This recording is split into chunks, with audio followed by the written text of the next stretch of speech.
What if I told you the universe has a memory, one that defies every law of physics we think we understand? It's a strange and almost unsettling thought, isn't it? We like to imagine reality as something orderly, something that follows rules. Cause leads to effect, energy is conserved, information, once lost, should stay lost. But what if that isn't the whole story? What if the cosmos itself holds onto echoes of things that should have faded into nothingness, events, connections, even identities that linger like half-remembered dreams? From the spooky connections between entangled particles light years apart to the faint afterglow of the Big Bang still humming in the depths of space, there are moments when the universe seems to whisper secrets it was never supposed to keep. These aren't just scientific curiosities, they're profound mysteries that tug at the edges of our understanding, making us question not just how the cosmos works, but what it even means for something to be real, to be present, or to be forgotten. In this video, we're setting out on a journey to explore 30 of the most compelling, puzzling, and downright surreal examples of this cosmic memory. We'll venture from the infinitesimally small world of quantum physics to the vast, expanding reaches of the observable universe and beyond. Along the way, we'll confront questions that have puzzled philosophers and scientists for generations. How can particles millions of miles apart still remember each other? Why do ancient structures in space seem to hold onto influences from billions of years ago? And what does it mean for us living in this moment that the universe might not forget a thing? So settle in, open your mind, and get ready to see reality in a whole new light. Because by the time we're done, you might just start wondering what else the universe has been quietly remembering all this time without any of us even noticing. Let's begin with our first head-scratcher, quantum entanglement. Picture two particles, perhaps photons or electrons, created together or interacting in such a way that their fates become inextricably linked. Now imagine flinging these two particles to opposite ends of the galaxy. According to the bizarre rules of quantum mechanics, measuring the property of one, say, its spin or polarization, will instantly determine the state of its partner, no matter how immense the distance between them. This isn't a gradual signal, it's an immediate, seemingly synchronized correlation that happens faster than the speed of light. Albert Einstein was deeply troubled by this idea, famously dismissing it as spooky action at a distance.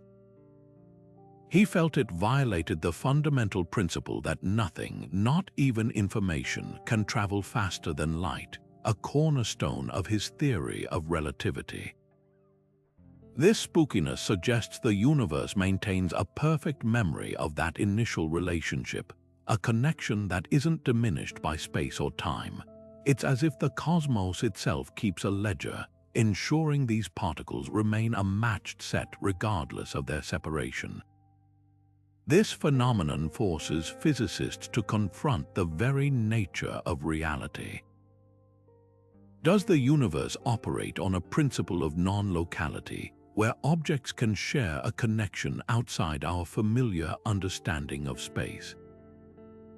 Or does it point to a deeper, hidden layer of reality where our concepts of separation are just an illusion? The act of measuring one particle doesn't just reveal its state.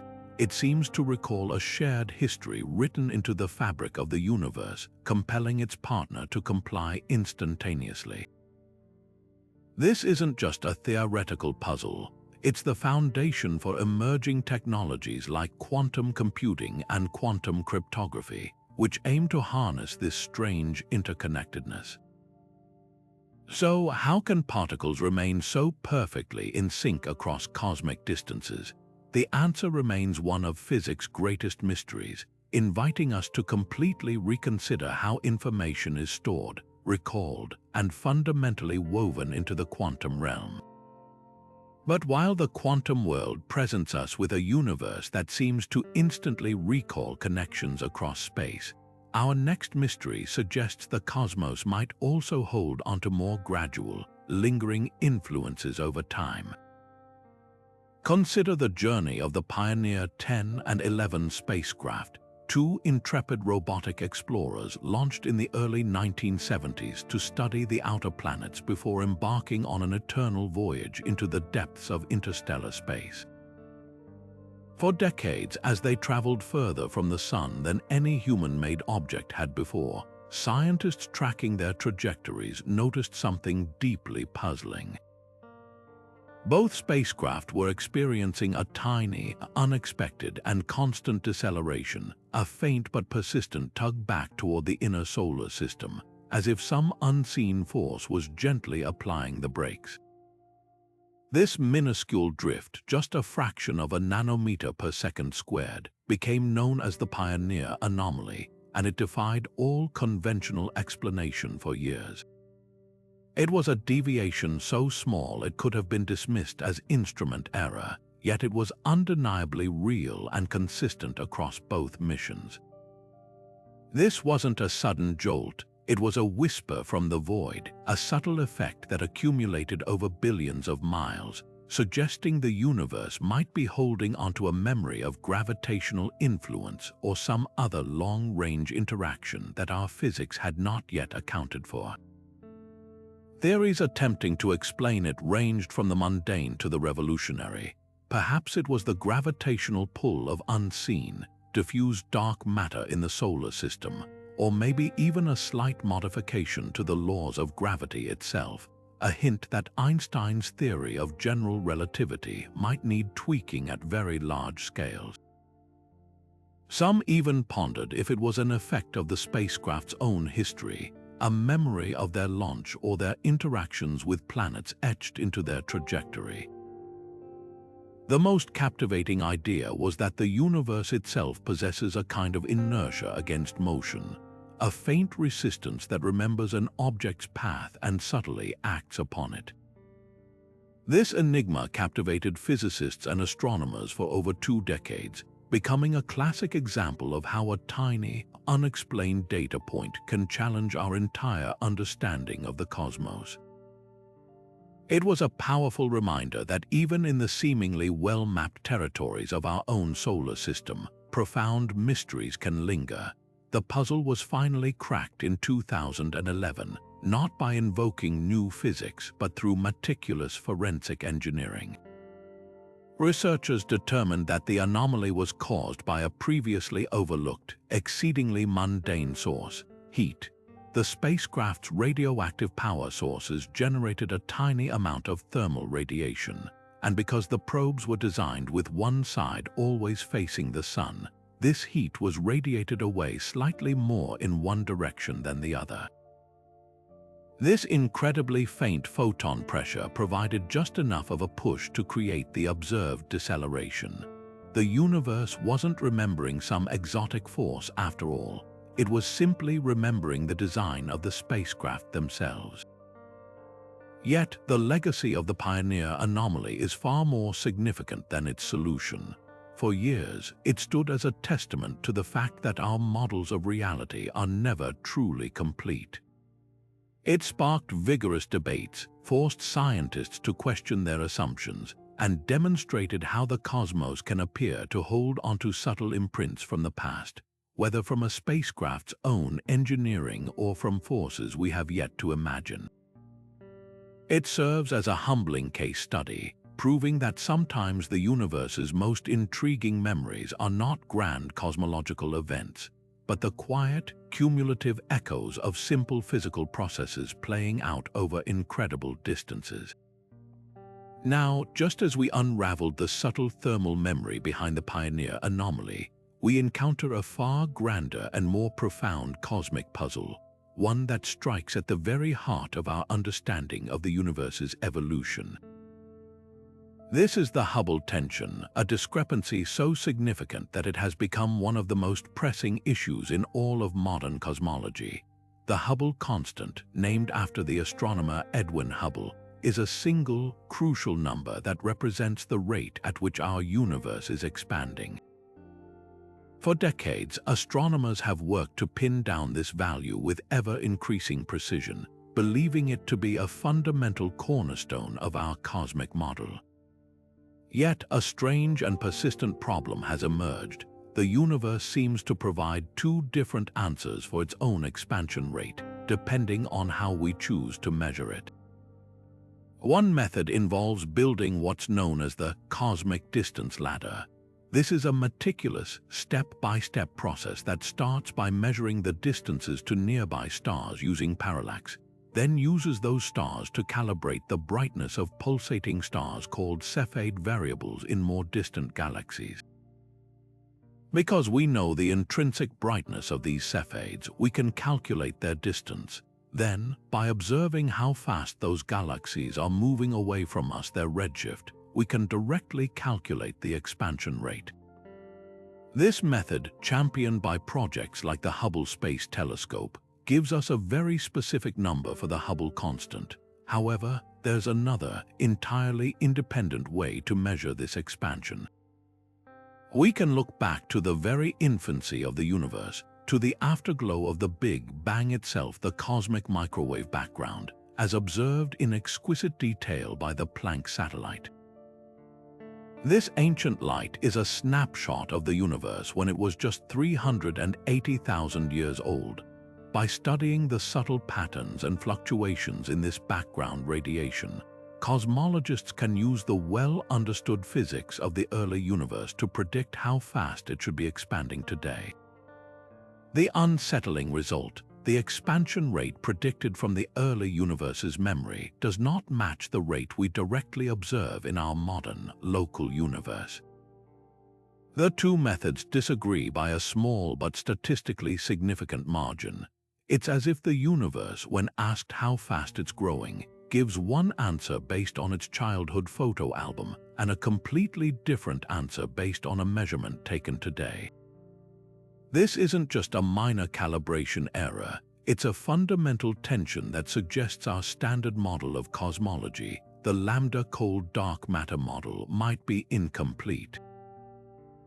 This discrepancy implies that the cosmos might remember different conditions or physical processes from various epochs in a way we haven't yet accounted for.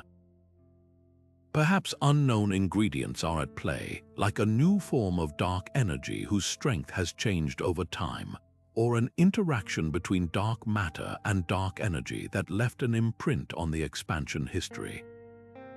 Maybe there are exotic relativistic particles that flooded the early universe and altered its evolution, a memory preserved in the fabric of space-time itself. Or it could point to something even more profound, like a flaw in our understanding of gravity on the largest scales. Each of these possibilities represents a ghost in the machine of cosmology, a hidden memory that influences our present-day observations. The Hubble tension is more than just a numbers game. It's a direct challenge that forces us to question whether we have fully grasped the narrative of the universe's life story. It reveals how the past is not a closed book but an active, living history that continues to shape everything we see, pushing us to listen more closely to the cosmos's whispered memories.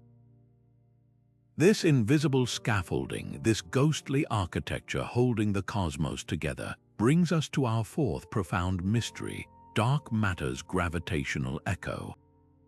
Imagine looking at a vast, spinning spiral galaxy, its elegant arms traced by billions of shining stars. According to the laws of gravity as we understand them, those stars on the outer edges should be moving much more slowly than those near the bright core. Just as planets farther from the Sun orbit more sluggishly, the outer stars of a galaxy should be crawling along. But that's not what we see. When astronomers measure these rotations, they find stars on the galactic outskirts whipping around at nearly the same speed as those near the center.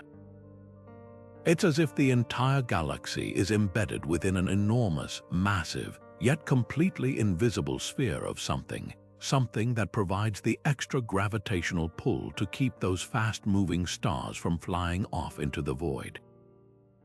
That something is dark matter. It doesn't emit, absorb, or reflect any light. It is utterly transparent to the entire electromagnetic spectrum. We cannot see it with any telescope ever built. Yet, we know it is there because of its relentless gravitational grip, a ghostly hand that has been guiding the fate of galaxies since the universe was in its infancy. This isn't just about spinning galaxies. The largest structures in the universe, the great cosmic web of filaments and voids that connects galaxy clusters across billions of light years, could not have formed without the gravitational well of dark matter acting as a seed. Ordinary matter, the stuff that makes up stars, planets, and us, was simply too weak and too scattered to clump together so efficiently on its own. It was drawn in by the immense, unseen gravity of dark matter, flowing into the potential wells it created. In this way, dark matter acts as a permanent cosmic memory. It is a fossil record not of light but of gravity. The distribution of dark matter today is a direct echo of the quantum fluctuations that were imprinted on the fabric of space-time in the first fleeting moments after the Big Bang. Those tiny, random ripples were amplified by inflation and then frozen in place by the gravitational dominance of dark matter, providing the blueprint for everything we see in the night sky. It remembers the initial conditions of the cosmos with perfect fidelity, preserving the template from which all structure grew. The enigma is profound. How can the universe so effectively retain this gravitational imprint, this memory of its own birth, in a form that is completely undetectable except by its pull on everything else? We are surrounded by it, permeated by it, yet we have no idea what it is. Is it a sea of exotic, undiscovered particles that barely interact with the familiar matter of our world? Or does it point to something even more bizarre, like a flaw in our understanding of gravity itself that only becomes apparent on the vastest scales? This persistent, invisible echo challenges the very limits of our perception, forcing us to acknowledge that the universe's most important memories might be written in a language of gravity that we are only just beginning to decipher. Yet if dark matter is the universe's hidden gravitational memory, our next phenomenon is its most famous and profound visible one, a literal snapshot of creation itself. To truly appreciate it, we have to journey back, not just in space, but in time, to a point before the first stars, before the first atoms, to a moment when the entire universe was a searing, dense fog of energy and particles. As this primordial fireball expanded and cooled, about 380,000 years after the Big Bang, it underwent a transformation as fundamental as water freezing into ice. The free electrons that had been scattering light were finally captured by protons to form the first neutral hydrogen atoms. In that instant, the universe suddenly became transparent. The light that had been trapped within that hot plasma was finally set free, and it has been traveling across the cosmos ever since, stretched and cooled by the relentless expansion of space over the ensuing nearly 14 billion years. Today, that same light washes over Earth from every direction, not as visible brilliance, but as a faint, cold whisper of microwave radiation, a cosmic afterglow that permeates all of space. This is the cosmic microwave background, and it is the oldest thing we can ever hope to see. But it is far more than just a relic. It is a celestial treasure map, an intricate fossilized imprint of the universe in its infancy. When we point our most sensitive telescopes at this background glow, we don't see a perfectly uniform blanket of light. Instead, we detect tiny, minuscule variations in its temperature, tiny ripples, mere millionths of a degree warmer or colder than the average. These fluctuations are not random noise, they are a pattern, a cosmic fingerprint, and they tell an incredible story. These tiny temperature differences are the seeds of all structure in the universe. They represent regions that were ever so slightly denser or less dense than their surroundings. Over billions of years, gravity acted on these seeds. The slightly denser patches, with their extra gravitational pull, attracted more and more matter, eventually growing into the vast cosmic web of galaxy clusters, galaxies, and stars we see today. The less dense regions evolved into the great empty voids that separate them. So, the sprawling architecture of the modern cosmos, every galaxy, every cluster, every filament, was directly encoded in those faint ripples in the first light. But where did these initial ripples come from? This is where the concept of cosmic memory becomes truly astonishing. The leading theory is that these density fluctuations were born from quantum fluctuations, tiny, random variations in energy that spontaneously popped in and out of existence in the frantic first fraction of a second after the Big Bang, during a period of hyper-expansion called inflation. Inflation would have stretched these microscopic quantum jitters to astronomical sizes, magnifying them and freezing them into the fabric of space-time itself. The cosmic microwave background, therefore, is the universe's ultimate memory. It is a direct photograph of those quantum mechanical processes, a literal quantum snapshot imprinted onto the sky. By meticulously decoding the patterns in this ancient light, the sizes of the hot and cold spots, and how they correlate with each other, cosmologists can read this fossil record like a history book. They can determine the universe's age, its composition, its geometry, and its ultimate fate with remarkable precision. It tells us the universe is flat, that it is made of a specific mix of ordinary matter, dark matter, and dark energy, and it provides our strongest evidence for the inflationary Big Bang model. The profound implication is that the universe has not forgotten its first moments. It has carried a perfect, detailed memory of its own quantum scale, birth across nearly 14 billion years of expansion and evolution, preserving it in the most delicate of patterns for us to eventually discover. It is a testament to the fact that the echoes of the very smallest events can, given enough time and the right conditions, shape the entire grand structure of reality, a memory written in light across the entire sky.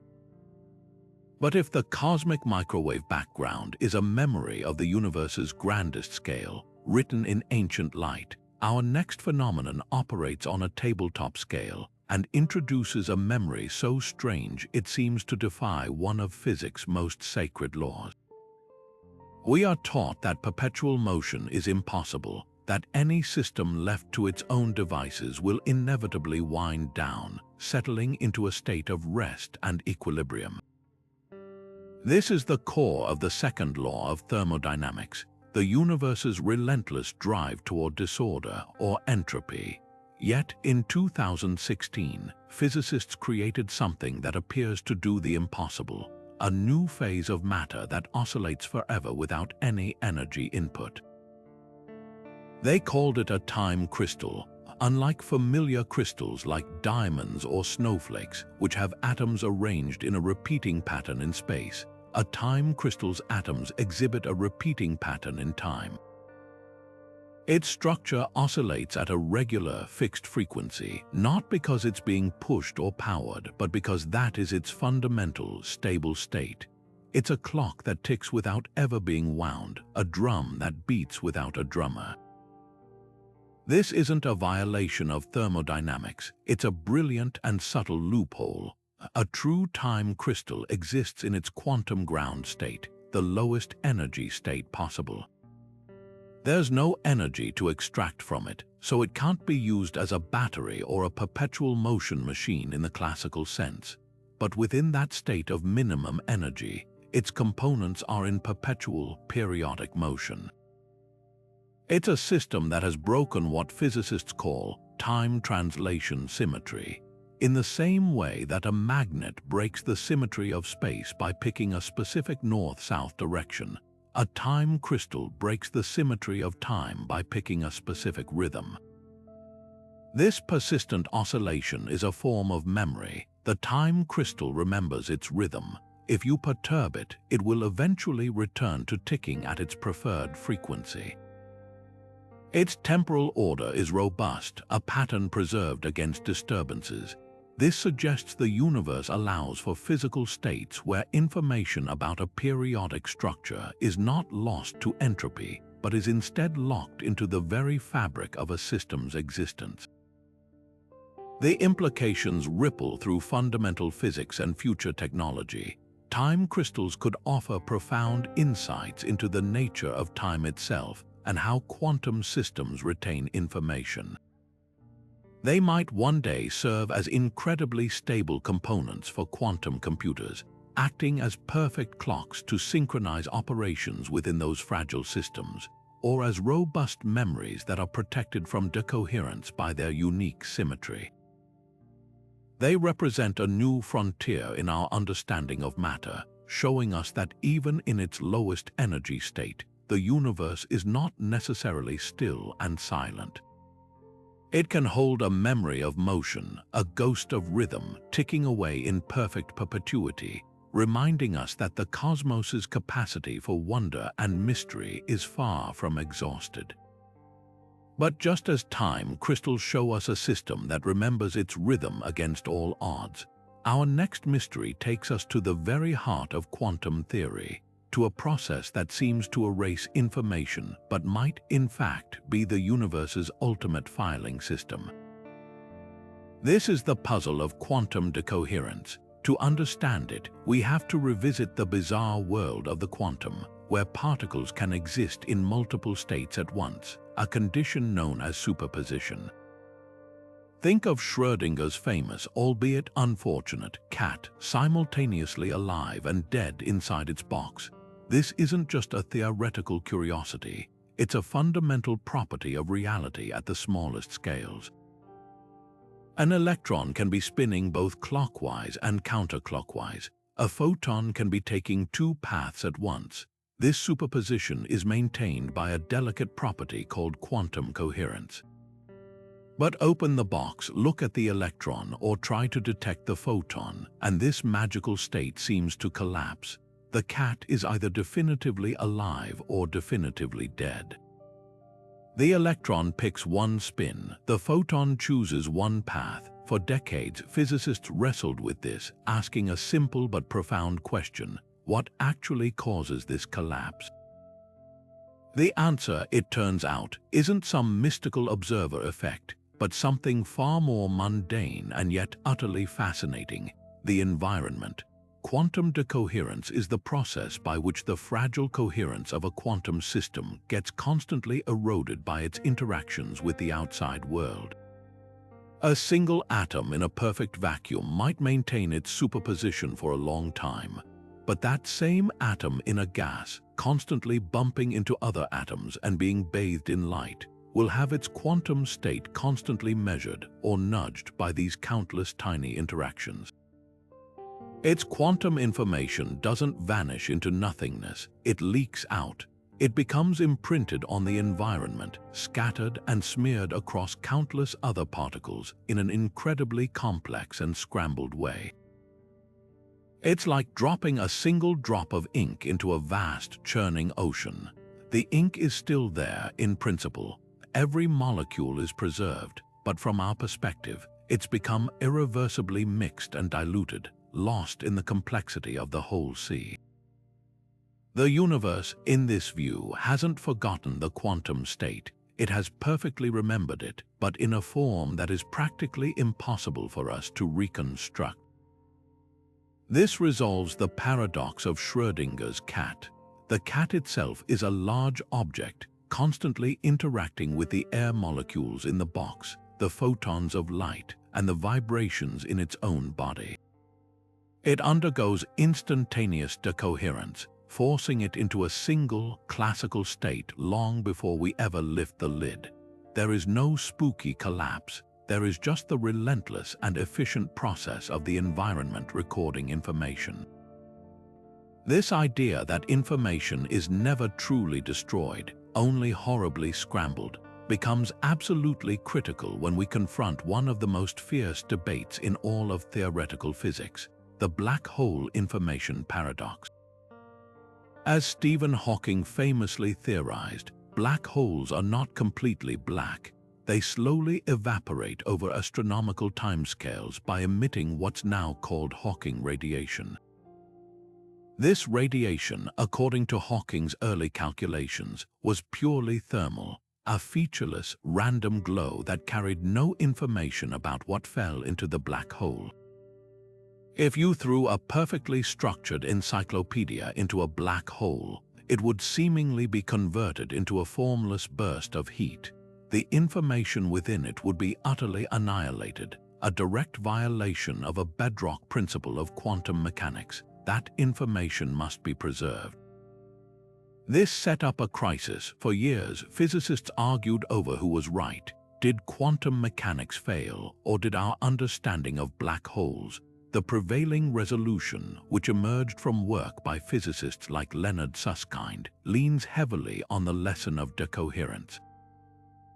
It suggests that the information from the encyclopedia isn't destroyed.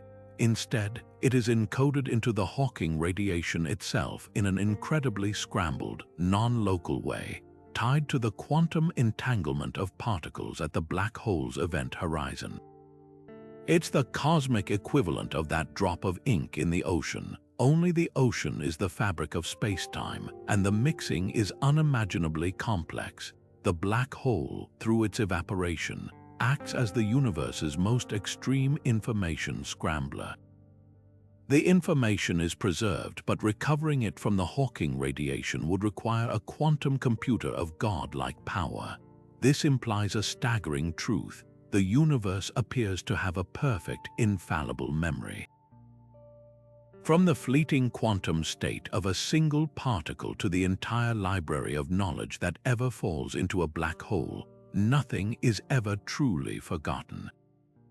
Information may be transformed, dispersed, and encrypted beyond our current ability to read, but it is never erased. The cosmos seems to abide by a fundamental law of preservation, keeping a permanent, if indecipherable, record of every event, forever challenging our notions of finality and loss. Yet if the universe holds onto information with such tenacity, from quantum states to black hole horizons, then a deeply unsettling question arises, one that takes us from the microscopic to the galactic. Where is everybody? This is the essence of the Fermi paradox, a profound contradiction that has puzzled scientists and philosophers for decades. The numbers are staggeringly in favor of life. Our Milky Way galaxy alone contains hundreds of billions of stars, and a significant fraction of those are now believed to host planets orbiting within their habitable zones, the so-called Goldilocks region where conditions might be just right for liquid water, and therefore life as we know it to exist. Furthermore, our galaxy is ancient, over 13 billion years old. That means there has been an incomprehensible amount of time for other intelligent civilizations to arise, develop technology far surpassing our own, and expand across the stars. The sheer scale and age of the cosmos suggest the galaxy should be teeming with life, a vibrant interstellar community. Our radio telescopes should be picking up a cacophony of alien signals, and our telescopes should see evidence of massive engineering projects, Dyson spheres enveloping stars to harness their energy, or fleets of spacecraft traveling between solar systems. And yet, when we listen, we are met with a profound and echoing silence. The sky is quiet. This glaring absence of evidence is the Fermi paradox, named for physicist Enrico Fermi, who, during a casual conversation in 1950, famously asked, "But where are they?" The paradox forces us to confront the possibility that something is terribly wrong with our assumptions. Perhaps the emergence of life or intelligence is far rarer than we think, a series of evolutionary miracles that we just happen to win. Or perhaps the universe is a fundamentally dangerous place, filled with existential traps that snuff out civilizations before they can become interstellar. These are the great filters, hypothetical barriers that prevent life from progressing to a galactic stage.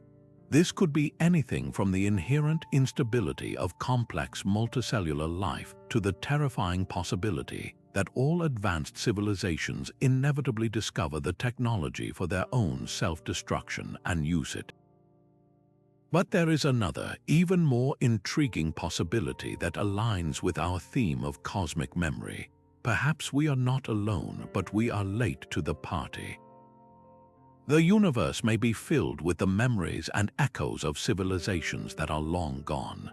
The galaxy could be a cosmic graveyard, littered with the silent, enduring artifacts of species that flourished millions or even billions of years before the Earth even formed. Their signals may have washed over our planet during the age of the dinosaurs, only to fade into static by the time we developed the technology to listen.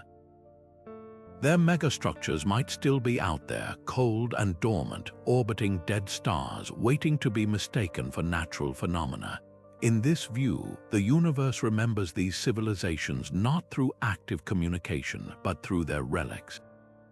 A strangely dim star could be a Dyson sphere in ruins. An oddly shaped asteroid could be a derelict generation ship, its passengers long since perished. The paradox then transforms from a question of presence to one of archaeology. We aren't listening for a conversation, we are sifting through the cosmic fossil record, searching for the skeletons of giants. This shifts the entire endeavor of SETI, the search for extraterrestrial intelligence. It's not just about scanning for radio signals, but also about looking for technosignatures, the long-term, unintentional evidence of technology. This could be atmospheric pollution on an exoplanet, evidence of industrial activity, or the spectral signature of artificial elements that don't occur naturally. We are, in effect, trying to hear the universe's memory of its inhabitants, a faint whisper from a chapter of cosmic history that may have been closed eons ago. The silence is not empty, it is a museum, and we are only just learning how to read the placards. While the Fermi paradox confronts us with a vast and silent cosmic graveyard, a single, fleeting event from the late 1970s offers a tantalizing counterpoint, a 1-second burst of noise that screamed, "artificial," so loudly it left an astronomer breathless with excitement, scrawling, "Wow." In the margin of a data printout, this is the story of the WOW signal, perhaps the most famous and frustrating anomaly in the history of the search for extraterrestrial intelligence. It began on a seemingly ordinary evening, August 15, 1977, at the Big Ear Radio Telescope at Ohio State University. The telescope was engaged in a systematic, automated scan of the sky, listening for the kind of signal that nature isn't supposed to produce, a narrowband radio transmission, sharply focused on one specific frequency. This is the hallmark of a technological beacon, a deliberate broadcast, as natural cosmic objects like quasars or pulsars emit their radiation across a wide spectrum of frequencies. Suddenly, the equipment registered a signal so powerful and so perfectly engineered in its characteristics that it overwhelmed the sensors. It came from the direction of the constellation Sagittarius, lasted for a full 72 seconds, the exact duration the Big Ear could focus on any single point in the sky, and then it vanished. It was never heard again. The signal's intensity was recorded on a scale from 0 to 35. It peaked at the value 6 EQ, which the astronomer Jerry Amon so famously circled, annotating it with that single, exuberant word, "Wow." The signal's profile was textbook perfect for an interstellar broadcast. It was narrowband, centered on the hydrogen line frequency of 1420 MHz, a wavelength that scientists like Philip Morrison and Giuseppe Cocconi had earlier suggested would be a logical, universal, hailing frequency for advanced civilizations, as hydrogen is the most common element in the universe. The signal's rise and fall in intensity precisely matched what you would expect from a stationary, distant source being scanned by the telescope's rotating beam. Everything about it pointed to an artificial origin from beyond our solar system, and then nothing. Despite decades of dedicated efforts to re-observe that same patch of sky with more powerful instruments like the Very Large Array, the signal has remained stubbornly, profoundly silent. It was a cosmic one-hit wonder, a scream in the void that was instantly swallowed back up by the universe's immense quiet. This singular, unrepeated event presents a profound puzzle about cosmic memory. The WOW signal is not a persistent phenomenon we can study. It is an echo.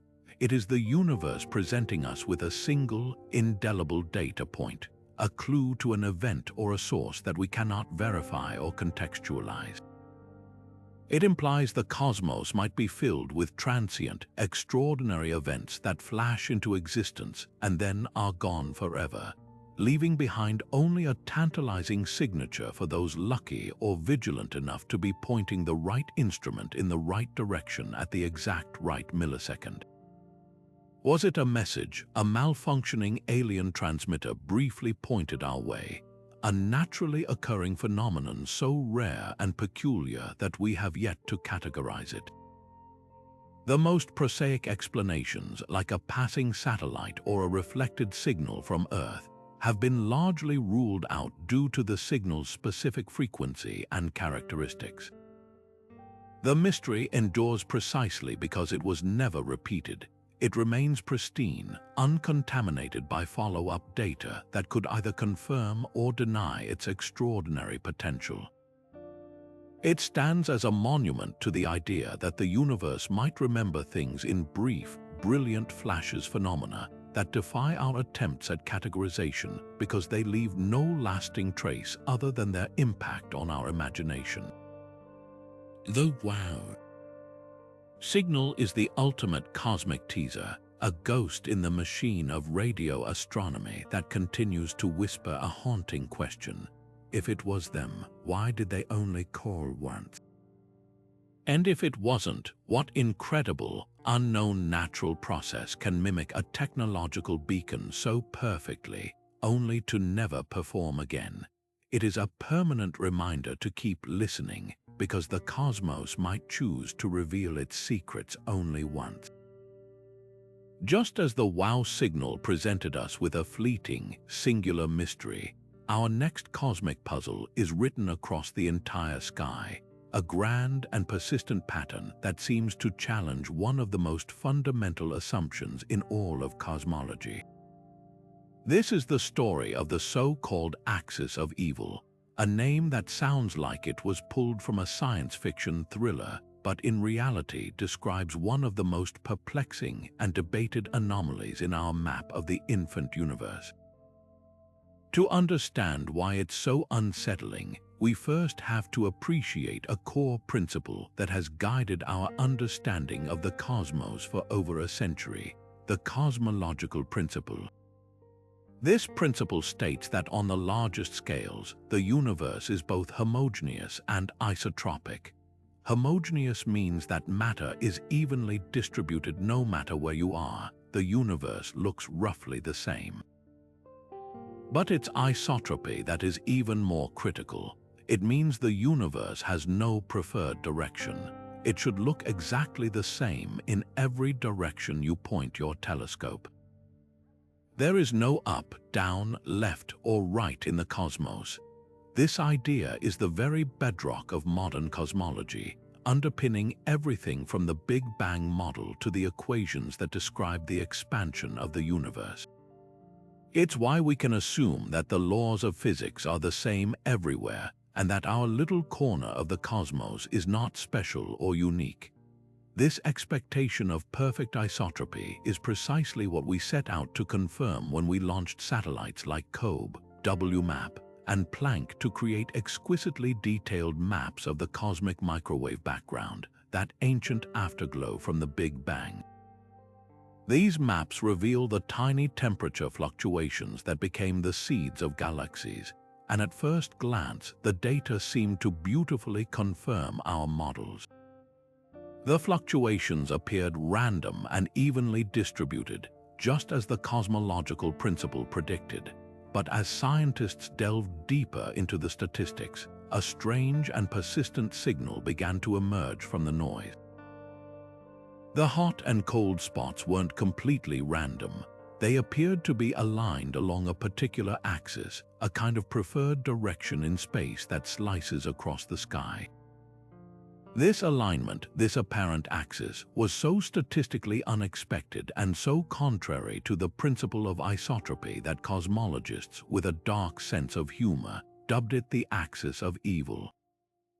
It's as if the universe has a hidden equator, a cosmic equator that we were never supposed to find. The implications of this are staggering. It suggests that the universe might not be the same in all directions after all. It hints that there could be a fundamental asymmetry written into the very fabric of spacetime, a memory of the universe's birth that has persisted for over 13 billion years. What could possibly cause such a thing? Theories range from the profound to the deeply unsettling. Perhaps it is a fossil imprint from the era of inflation, the hyper-expansion that occurred a fraction of a second after the Big Bang. Maybe the inflationary field that drove this expansion was not perfectly uniform, and this axis is a scar, a remnant of a directional preference in that initial explosive push. Or it could point to something even more exotic, an influence from outside our observable universe. Our cosmos might be just one bubble in a vast multiverse, and this alignment could be the gravitational tug of a neighboring universe, a ghostly hand from beyond the horizon gently pulling on the fabric of our own reality, leaving a permanent mark on its earliest light. Of course, the scientific community is far from unanimous. Skeptics argue that the alignment could be a statistical fluke, a case of us seeing patterns in the cosmic static where none truly exist. Others suggest it could be a subtle systematic error in how we process the data from our telescopes, or even an effect of our own motion through the cosmos not being perfectly accounted for. But despite rigorous efforts, the anomaly has refused to go away. It persists in the data, a quiet but stubborn whisper from the dawn of time that suggests our universe might remember its origins in a way we are only beginning to glimpse. It forces us to confront the possibility that the cosmos has a memory not just of events, but of orientation, a preferred direction that has silently guided the formation of the largest structures we see today. But if the axis of evil hints at a cosmic memory of direction imprinted at the very beginning, our next mystery takes us to the most destructive and enigmatic regions of the universe, where the very concept of memory faces its ultimate test. This is the black hole information paradox, a battle between the two most successful theories in physics, general relativity and quantum mechanics, and a puzzle so profound that it has divided the world's greatest scientific minds for decades. At its heart is a seemingly simple question with an impossibly complex answer. What happens to information when it falls into a black hole? To understand the stakes, we have to go back to a fundamental tenet of quantum mechanics, a rule so absolute it's practically a law of nature. Information cannot be destroyed. It can be scrambled, transformed, encrypted, or hidden, but it can never be truly erased. If you were to burn a book, the information within it isn't gone. In principle, a being with godlike knowledge could collect every single ash particle, trace every molecule of smoke, and account for the precise heat radiated into the room, and from that chaos, perfectly reconstruct the original book, down to the last comma. The information is preserved, just in a vastly more complicated form. Now, enter the black hole, the universe's ultimate shredder. According to Einstein's general relativity, A black hole is a region of space where gravity is so intense that nothing, not even light, can escape its pull once it crosses the boundary known as the event horizon. If you were to foolishly jump into a stellar mass or supermassive black hole, general relativity paints a grim but simple picture. You would be stretched and compressed by immense tidal forces, a process whimsically called spaghettification, and your atoms would be added to the singularity at the center, a point of infinite density where the laws of physics as we know them break down completely. From the perspective of the outside universe, you and all the information that defined you, your memories, your genetic code, the very arrangement of your particles, would be gone, vanished from reality, seemingly destroyed. This was the accepted view for a long time, but then, in the 1970s, Stephen Hawking made a revolutionary discovery. He realized that due to quantum effects near the event horizon, black holes aren't completely black. They slowly radiate energy, a faint glow now known as Hawking radiation. This radiation causes the black hole to gradually lose mass and, over astronomical timescales, evaporate completely.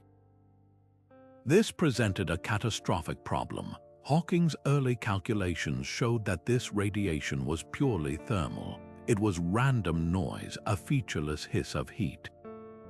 It carried no information about what had fallen in. It would be the same whether the black hole had consumed a giant cloud of hydrogen, a library of encyclopedias, or 1,000 starships.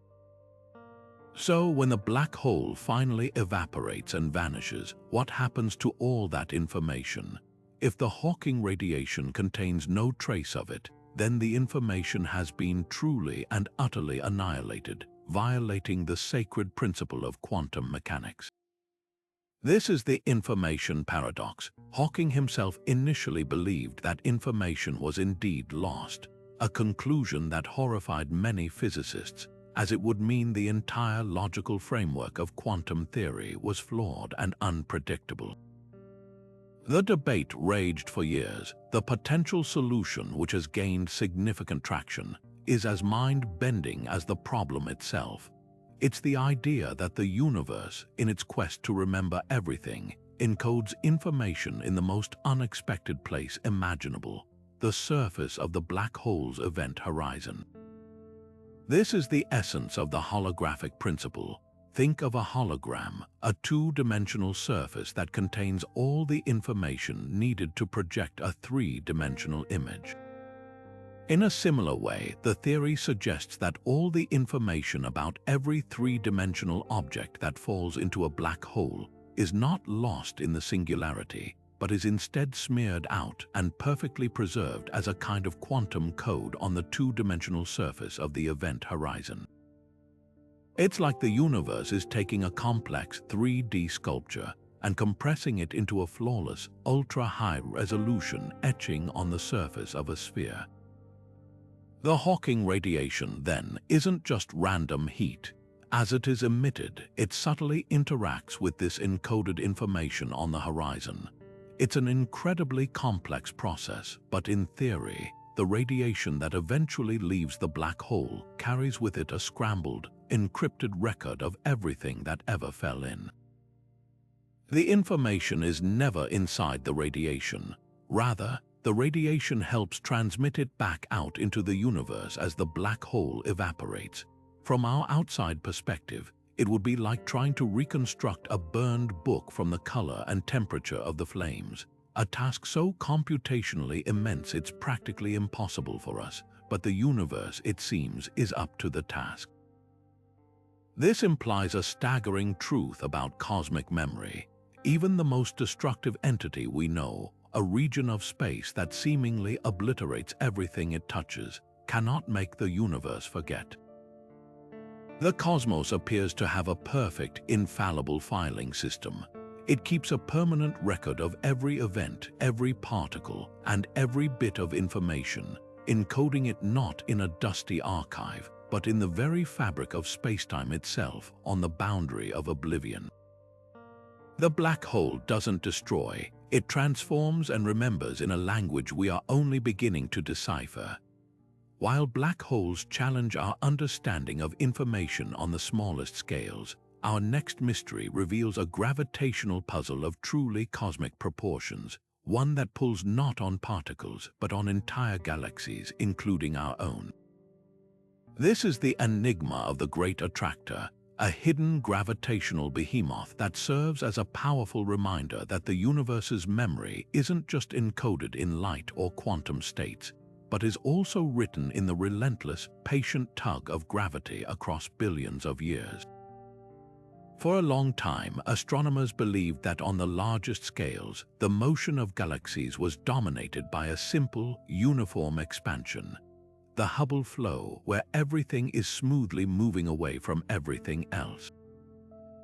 But in the 1970s and 80s, detailed maps of galaxy motions revealed something startlingly different. Our local group of galaxies, including the Milky Way and Andromeda, isn't just drifting aimlessly with the cosmic expansion. We, along with thousands of other galaxies, are being pulled. We are all caught in a vast, coherent river of motion, streaming toward a specific point in the cosmos at a staggering velocity of over 600 kilometers per second. This mysterious destination, the source of this immense gravitational pull, was dubbed the Great Attractor. The problem was, and to a large extent still is, that we can't actually see it. Our view of this region of space, located in the direction of the constellation Centaurus, is completely blocked by the bulk of our own galaxy. The disk of the Milky Way is filled with gas, dust, and countless stars, creating a dense shroud astronomers call the zone of avoidance. It's like trying to see a magnificent mountain range from a valley shrouded in an impenetrable, permanent fog. We know the mountain is there because we can feel its gravitational influence drawing us toward it, but its precise shape, size, and composition remain hidden from our direct sight. What we have been able to discern using telescopes that can peer through the galactic plane in radio and infrared wavelengths is that the Great Attractor isn't a lone, monstrous object. It appears to be the central gravitational heart of a colossal supercluster of galaxies, a node in the cosmic web of unimaginable density and mass.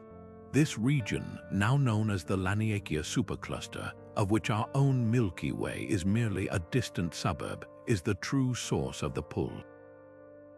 The Great Attractor is the core of our cosmic continent, and its gravity is the force that has been orchestrating the motion of our entire local universe for billions of years.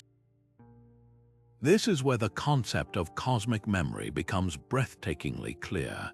The gravitational influence we feel today is not a recent development. It is the lingering echo of the initial distribution of matter from the early universe. Those tiny density fluctuations imprinted on the cosmic microwave background were the seeds from which this vast supercluster grew. Over eons, gravity acted as a slow but unstoppable sculptor, pulling more and more matter into this region, amplifying its pull and setting the trajectories for countless galaxies. The path our Milky Way is on right now was likely set in motion when the universe was half its current age.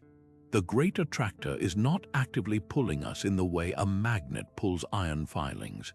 Rather, we are simply following the curved path through space-time that was laid down by this immense concentration of mass in the distant past.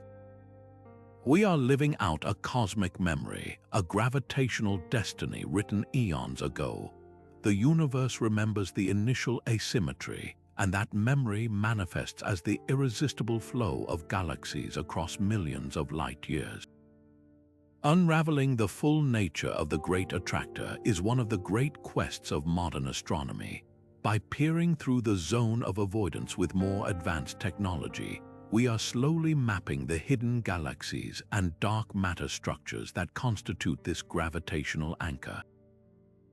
Each new discovery adds another piece to the puzzle, helping us understand how these large-scale flows shape the evolution of galaxies and influence the fate of our own cosmic neighborhood.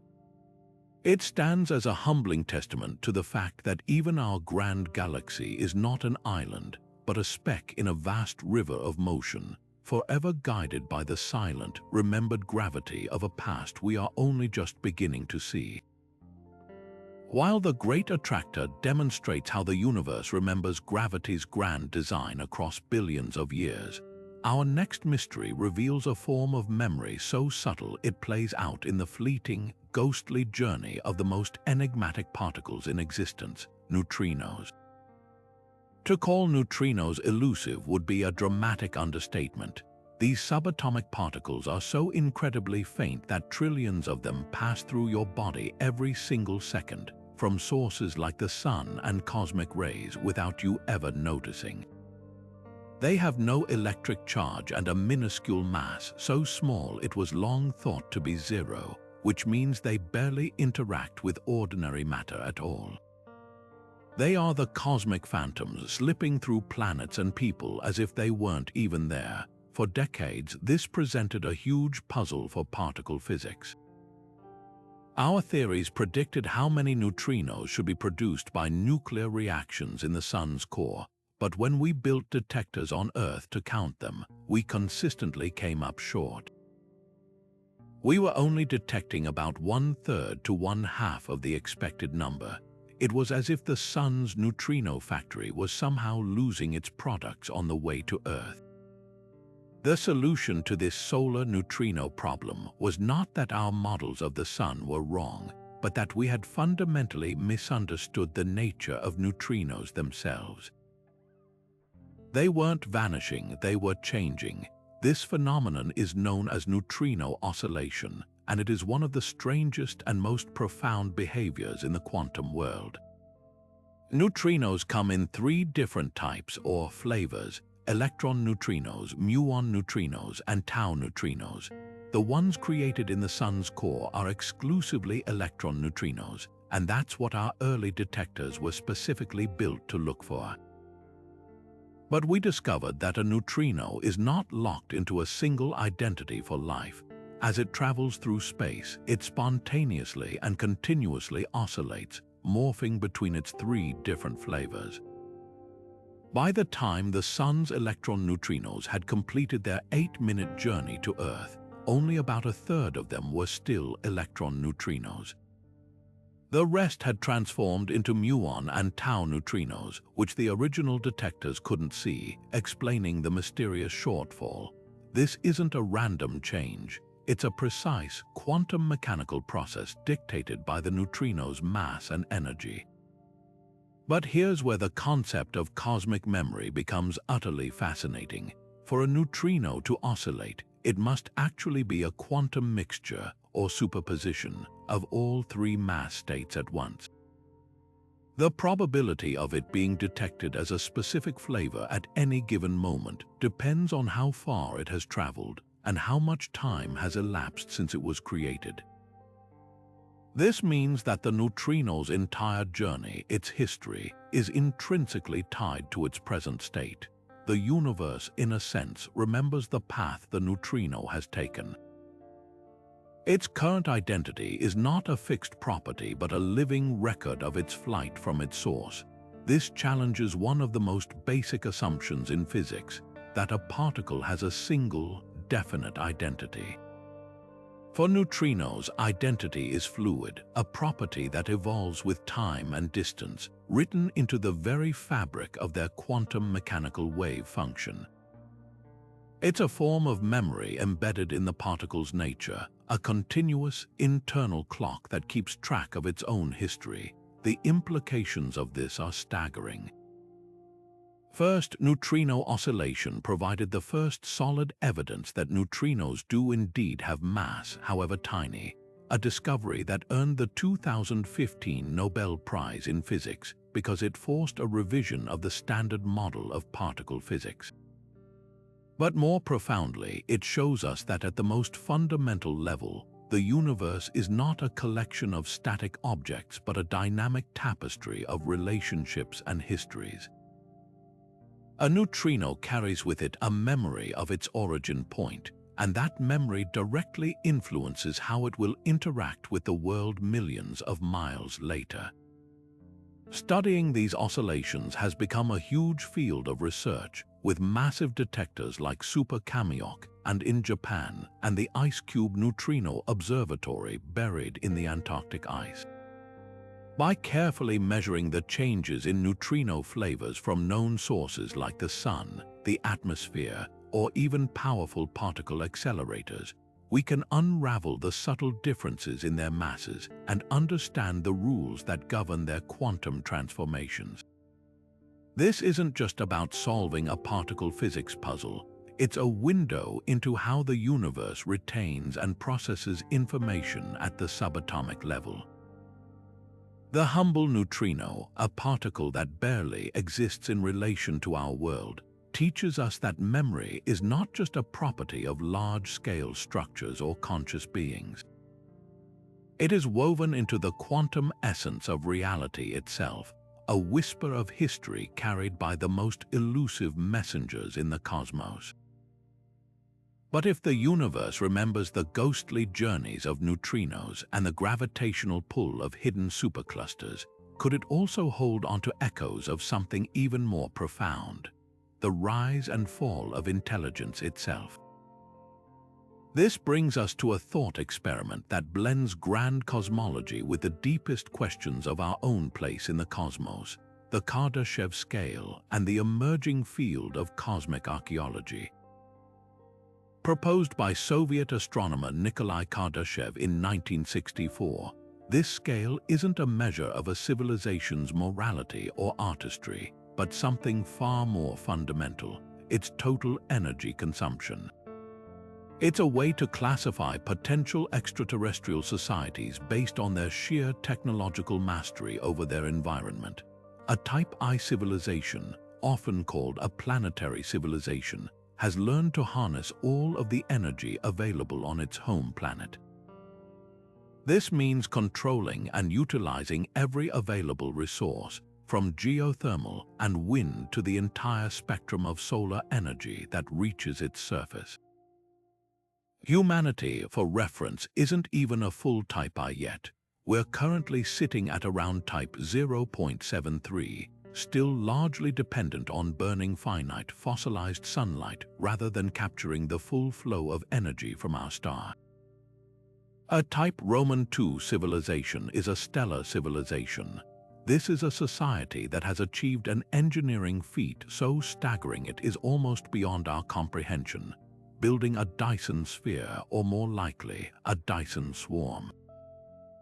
This is a vast constellation of energy collecting satellites or habitats encircling its home star, capturing not just the tiny fraction of light that hits a planet, but the entire energy output of the sun itself. The signature of such a civilization would be a star that appears strangely dim in visible light, yet glows brightly in the infrared spectrum, as the waste heat from its immense energy usage is radiated back into space. A Type Roman III civilization is the ultimate expression of cosmic power, a galactic civilization. This society has expanded beyond its home solar system and learned to harness the energy not of a single star, but of all the stars within its entire galaxy. Its signature would be a galaxy where the light of countless stars is being systematically converted and utilized, a cosmic engine of unimaginable scale. The profound and unsettling silence we encounter, the core of the Fermi paradox, is that when we look out into the cosmos with our most powerful telescopes, we see no clear evidence of Type Roman II or Type Roman III civilizations. The sky is not filled with stars that are partially occluded by megastructures. Entire galaxies are not glowing with the organized, technological signature of a master species. This absence is deafening. It suggests that either such civilizations are incredibly rare, that they don't exist at all, or perhaps most intriguingly, that they do not advertise their presence in ways we can currently detect. This is where the idea of cosmic memory and archaeology comes into play. The universe may not be hosting active, galaxy-spanning empires, but it could very well be a graveyard of them. A civilization, even after its demise, leaves behind traces. A Dyson swarm doesn't just vanish when its builders are gone. The megastructures would continue to orbit their star, cold and dark, for billions of years. They would be enduring monuments, a technological fossil record. Over astronomical timescales, these structures would eventually collide, break apart, and form a vast cloud of debris around the star, a kind of technosphere of alien artifacts. We might already be seeing such things and mistaking them for natural phenomena. Could the strange, irregular dimming of stars like Boyajian star or KIC 8462852 be caused not by swarms of comets, but by the broken remnants of a Dyson swarm under construction, or more hauntingly, in a state of advanced decay? The universe might remember these civilizations not through their active broadcasts, but through their silent, enduring ruins. Furthermore, a truly advanced civilization might not use energy in the wasteful, infrared radiating ways we envision. They might have mastered physics in ways we cannot yet conceive, tapping into zero-point energy or dark energy directly, leaving no thermal signature for us to detect. Their artifacts might not be physical structures at all, but modifications to the very fabric of space-time, or information encoded in subtle quantum fields, a form of memory so advanced it is indistinguishable from nature itself to our primitive instruments. The Kardashev scale, therefore, is more than just a classification system. It is a lens through which we can practice a new kind of archaeology. We are not digging in the soil of a single planet, but scanning the light from countless stars, searching for the subtle anomalies that betray a history of intelligence. We are looking for the universe's memory of its inhabitants, a fossil record written not in stone, but in starlight and orbital mechanics. It challenges us to broaden our definition of what evidence to look for, to consider that the greatest discoveries might not be a signal, but a silent, ancient ruin hiding in plain sight, a testament to a chapter of cosmic history that ended long before our own star even ignited. Yet, just as we ponder the silent, enduring ruins of civilizations that might have been, the universe delivered a stunning reminder that it is not a static museum, but a dynamic highway, capable of sending physical visitors from realms beyond our own. In October 2017, astronomers at the Pan-STARRS telescope in Hawaii detected a faint, fast-moving point of light that immediately stood out from the countless asteroids and comets in our solar system. Its trajectory was extreme and hyperbolic, meaning it was not bound by the sun's gravity. This was no native of our cosmic neighborhood. It was an interstellar traveler, the first ever observed passing through our system, and it was given a name that perfectly captured its significance: Oumuamua, a Hawaiian word meaning a messenger from afar arriving first. The initial discovery was historic enough, but as astronomers around the world trained their telescopes on this mysterious visitor, it revealed a series of anomalies that deepened the mystery exponentially. First was its shape. Based on how its brightness changed dramatically as it tumbled through space, models suggested it was highly elongated, perhaps 10 times as long as it was wide, like a cosmic cigar or a pancake. This was unlike any asteroid or comet we had ever seen in our own solar system, where objects tend to be more lumpy and rounded. Then came the most baffling behavior of all: non-gravitational acceleration. As Oumuamua hurtled away from the sun, it sped up slightly in a way that could not be explained by the gravitational pull of the sun or planets alone. For comets, this is a common effect caused by outgassing. The sun heats the icy nucleus, causing jets of vapor and dust to erupt like miniature rocket engines, giving the comet a push. But meticulous observations could detect no coma, no tail, no cloud of gas or dust around Oumuamua whatsoever. It was accelerating in complete silence, as if by an invisible hand. This combination of bizarre characteristics, its interstellar origin, its peculiar shape, and its unexplained acceleration, ignited a firestorm of scientific debate and public fascination. The most conservative explanations proposed it was a rare type of object, perhaps a hydrogen iceberg or a nitrogen iceberg shorn from a Pluto-like planet in another star system, whose sublimation would be invisible to our telescopes. Others suggested it could be a fragment of a planet shattered by a cosmic collision, now tumbling through the galaxy. But the strangeness of its properties also led some prominent scientists, like Harvard astronomer Avi Loeb, to cautiously entertain a more radical hypothesis that Oumuamua could be a piece of advanced alien technology, perhaps a light sail, a very thin, reflective sheet designed to be pushed by the radiation pressure from starlight. Its unusual acceleration and lack of outgassing could be explained if it were an incredibly thin, lightweight object being pushed by sunlight itself, and its strange tumbling could be the result of it being a derelict craft, no longer under control. While the alien technology hypothesis remains a highly controversial and speculative minority view within the scientific community, its power lies in the profound questions it forces us to ask about cosmic memory. Oumuamua, whether a natural asteroid or something else, is undeniably a physical artifact from another star system. It is a cosmic fossil, a piece of rubble that carries within its composition and its trajectory a memory of its origin point in a distant stellar nursery, perhaps billions of years ago. Its very presence tells a story of gravitational ejections, close encounters with unknown planets, and an eons-long, silent journey through the void between stars. It is a messenger, and its message is written in the language of orbital dynamics and material science, a message we are still struggling to decode.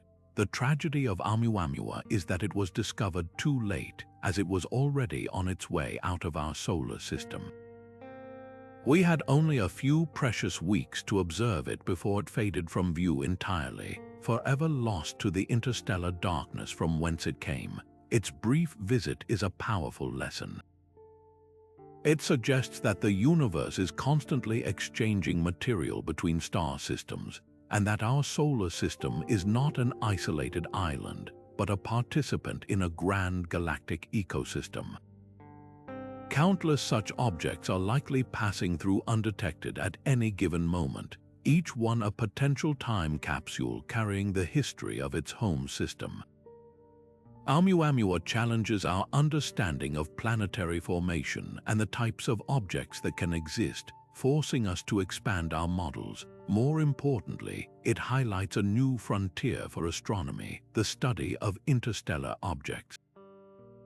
Its visit was so transformative that new telescopes like the Vera C. Rubin Observatory are being primed to actively search for the next such visitor, hoping to catch it early enough to send a probe to intercept it and finally read its secrets firsthand. Oumuamua may be gone, but its memory lingers, a ghostly testament to the fact that the cosmos is filled with travelers, and each one could be a chapter from a history we have yet to write. But while the universe sends us real, physical visitors like Oumuamua that challenge our scientific models, it also holds a space in its vastness for something far more intangible, the powerful and enduring echoes of our own imagination. This brings us to a legend that has captivated conspiracy theorists and space enthusiasts for decades, a story that perfectly illustrates how the cosmos can remember not just physical events, but human myth and error. This is the tale of the Black Knight satellite. According to the lore, the Black Knight is an alien satellite of immense antiquity, perhaps tens of thousands of years old, silently orbiting Earth and monitoring human civilization. Its story is a tangled web of misunderstood events, creative storytelling, and a deep human desire to find pattern and purpose in the unknown. The legend draws from several real but unconnected occurrences. In the late 19th century, the brilliant inventor Nikola Tesla reportedly detected strange, repeating radio signals while experimenting with his high-voltage apparatus in Colorado Springs. He speculated they might be of extraterrestrial origin, a notion the scientific community largely dismissed. Decades later, in the 1950s and 60s, at the height of the space race and the UFO craze, newspapers and magazines occasionally reported on mysterious, dark, or unknown objects tracked on radar. Then, during the early days of the Mercury program, there was a brief scare when a reported object in a polar orbit turned out to be the Discoverer satellite, a secret military project. But the most enduring image associated with the Black Knight came from the 1998 Space Shuttle Endeavour mission STS-88, the first mission to begin assembly of the International Space Station. Astronauts captured stunning photographs of a strange, angular object against the backdrop of Earth. To the untrained eye, it looked utterly artificial and out of place, a potential candidate for the legendary satellite. In reality, it was a thermal blanket, a piece of protective equipment that had shaken loose during the assembly operations and was drifting nearby. The universe hadn't sent us a sign. We were simply looking at our own litter, a piece of our own technological memory floating in the void. The Black Knight myth is a powerful case study in how the universe becomes a canvas for our projections. The vast, silent emptiness of space feels like it should contain something, and our pattern-seeking brains are quick to fill that void with stories. A piece of debris becomes an alien probe. A random signal becomes a deliberate message. The cosmos remembers these human stories by reflecting them back at us, not because they are true, but because we have imbued certain data points with a significance that transcends their mundane reality. This legend serves as a crucial cautionary tale in our search for cosmic truths. It reminds us that the universe's memory is not always a clear record of physical events. Sometimes it is a palimpsest, a layered document where hard data is overwritten by cultural narrative, fear, and hope. Disentangling the signal from the noise requires not just advanced technology, but also intellectual rigor and a healthy skepticism.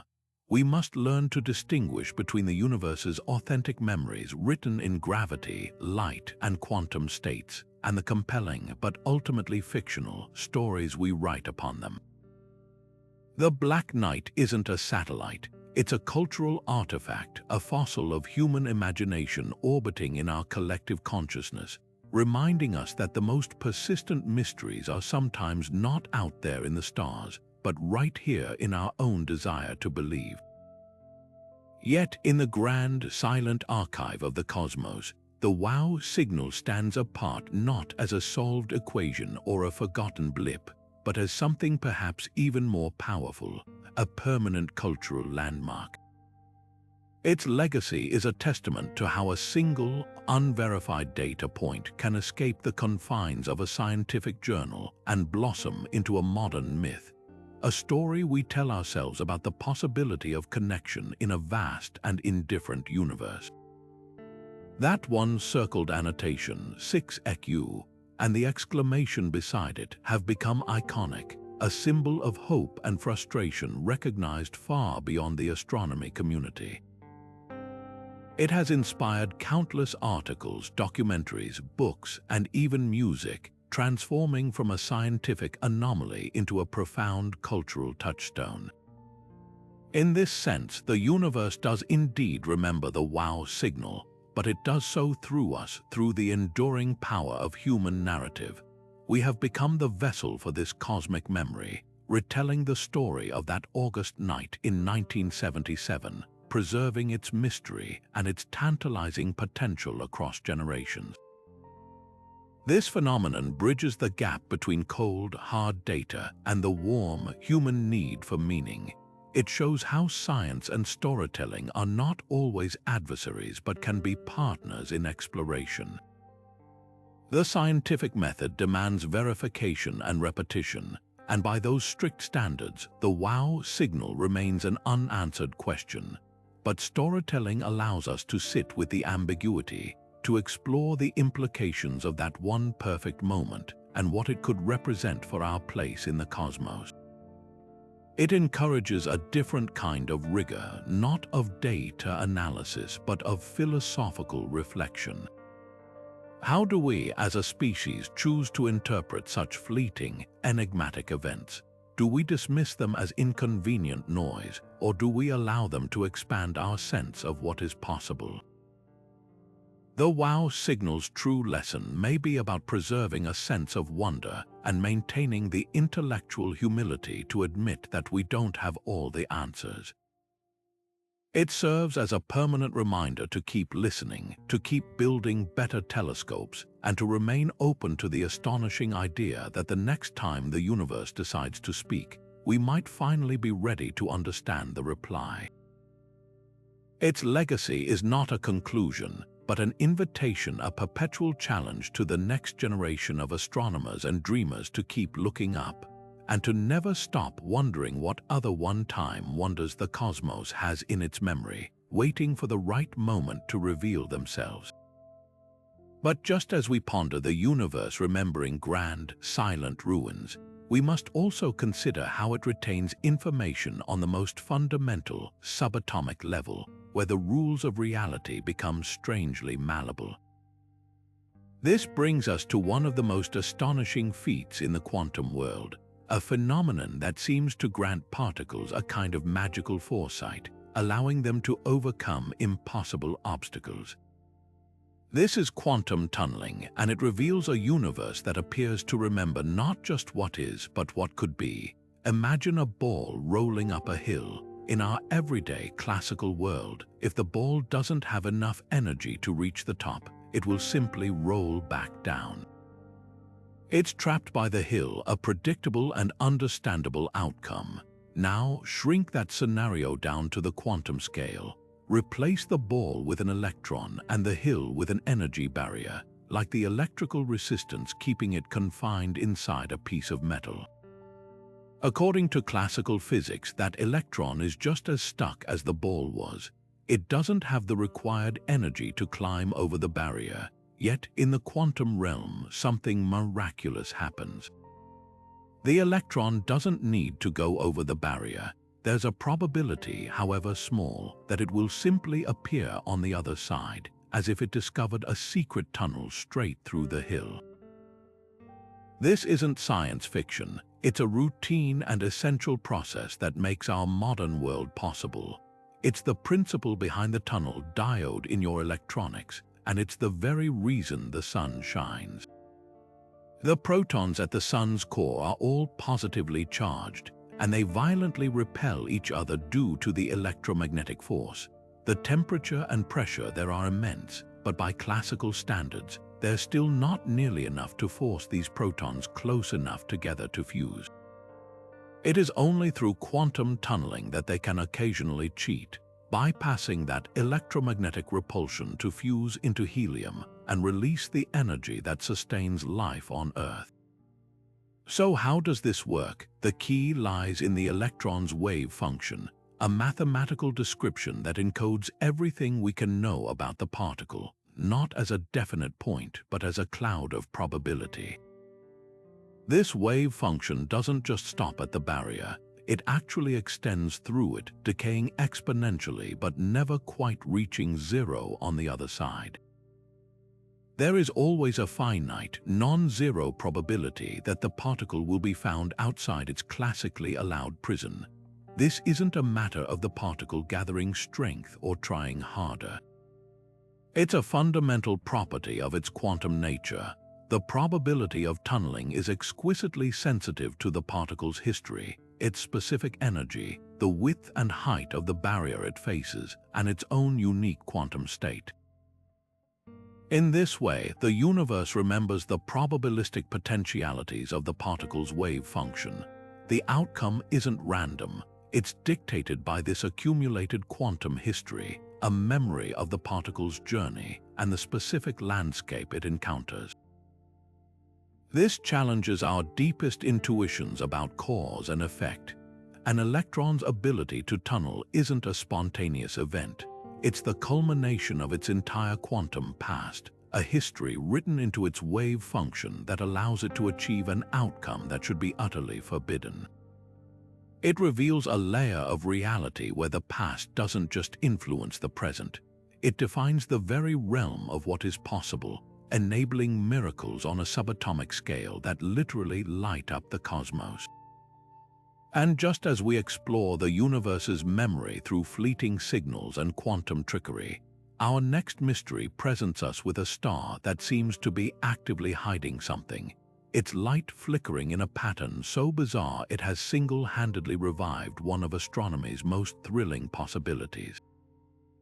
Officially catalogued as KIC 8462852, but forever known as Tabby's star after the astronomer Tabetha Boyajian, who led its investigation, this seemingly ordinary point of light in the constellation Cygnus began to reveal its extraordinary nature through data from the Kepler Space Telescope. Kepler's mission was to find exoplanets by watching for the telltale periodic dimming that occurs when a planet transits or passes in front of its host star.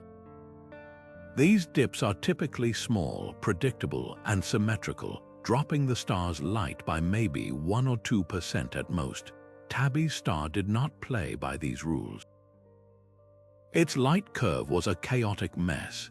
It exhibited deep, irregular dimming events where its brightness would plummet by up to 22%, a staggering amount that would require an object far larger than a planet to block its light. Even more strangely, these dips were not periodic. They would happen at random intervals, sometimes lasting for days, other times for weeks, with no discernible pattern. It was as if something was periodically and unpredictably obscuring the star in a way that defied all conventional explanations. The scientific community scrambled for answers, and the theories proposed were as varied as they were fascinating. The leading natural explanation suggested a massive, fragmented swarm of comets, perhaps stirred up by the gravitational influence of a nearby star, was orbiting Tabby's star in a highly elliptical orbit. As this enormous cloud of icy debris passed in front of the star, different densities within the swarm would cause the bizarre, aperiodic dimming. This was a compelling idea, but it required a number of extraordinary coincidences and a simply implausible number of comets to work. The other, far more speculative theory is the one that captured the public's imagination and sparked headlines around the world, the alien megastructure hypothesis. This idea, first seriously suggested by astronomer Jason Wright, proposed that the irregular dimming could be caused by a vast, partially completed structure built by an advanced type Roman II civilization, a Dyson swarm. Such a colossal array of energy-collecting platforms would necessarily be uneven, with panels and habitats in various orbits, occasionally blocking out large, irregular chunks of the star's light as they passed in front of it. While astronomers widely consider this to be the least likely scenario, its very plausibility as a potential explanation forced a profound shift in how we approach these anomalies. It transformed Tabby's star from a curious oddity into a serious case study in the search for technosignatures, the detectable signs of advanced technology. This is where the concept of cosmic memory becomes so compelling. The dimming of Tabby's star is not a one-time event like the wow signal. It is a persistent, evolving phenomenon. The universe, in this case, isn't just remembering a single scream into the void. It is keeping a long-term record of a complex, ongoing process happening 1,400 light-years away. The light that reaches us today is a historical document, encoding the history of whatever is causing this obscuration over many years. By meticulously analyzing the precise patterns of the dimming, the depth, the shape, the color dependence, astronomers are trying to read that memory. They are looking for clues in the starlight itself. For instance, if the dimming were caused by ordinary dust, the obscuration would be more pronounced at shorter, bluer wavelengths. Observations have shown that the dimming is actually more severe at longer, redder wavelengths, which rules out fine dust and points toward larger, opaque objects. This doesn't prove aliens, but it does narrow down the list of natural culprits, making the mystery even deeper. The sustained scientific attention on this one star, including a groundbreaking crowdsourced funding campaign that raised over $100,000 to secure dedicated telescope time, demonstrates a new approach to cosmic mysteries. We are no longer content with a single observation. We are now engaged in long-term monitoring, building a historical record to understand how these anomalies change over time. We are, in effect, helping the universe to remember, compiling a detailed diary of this star's strange behavior.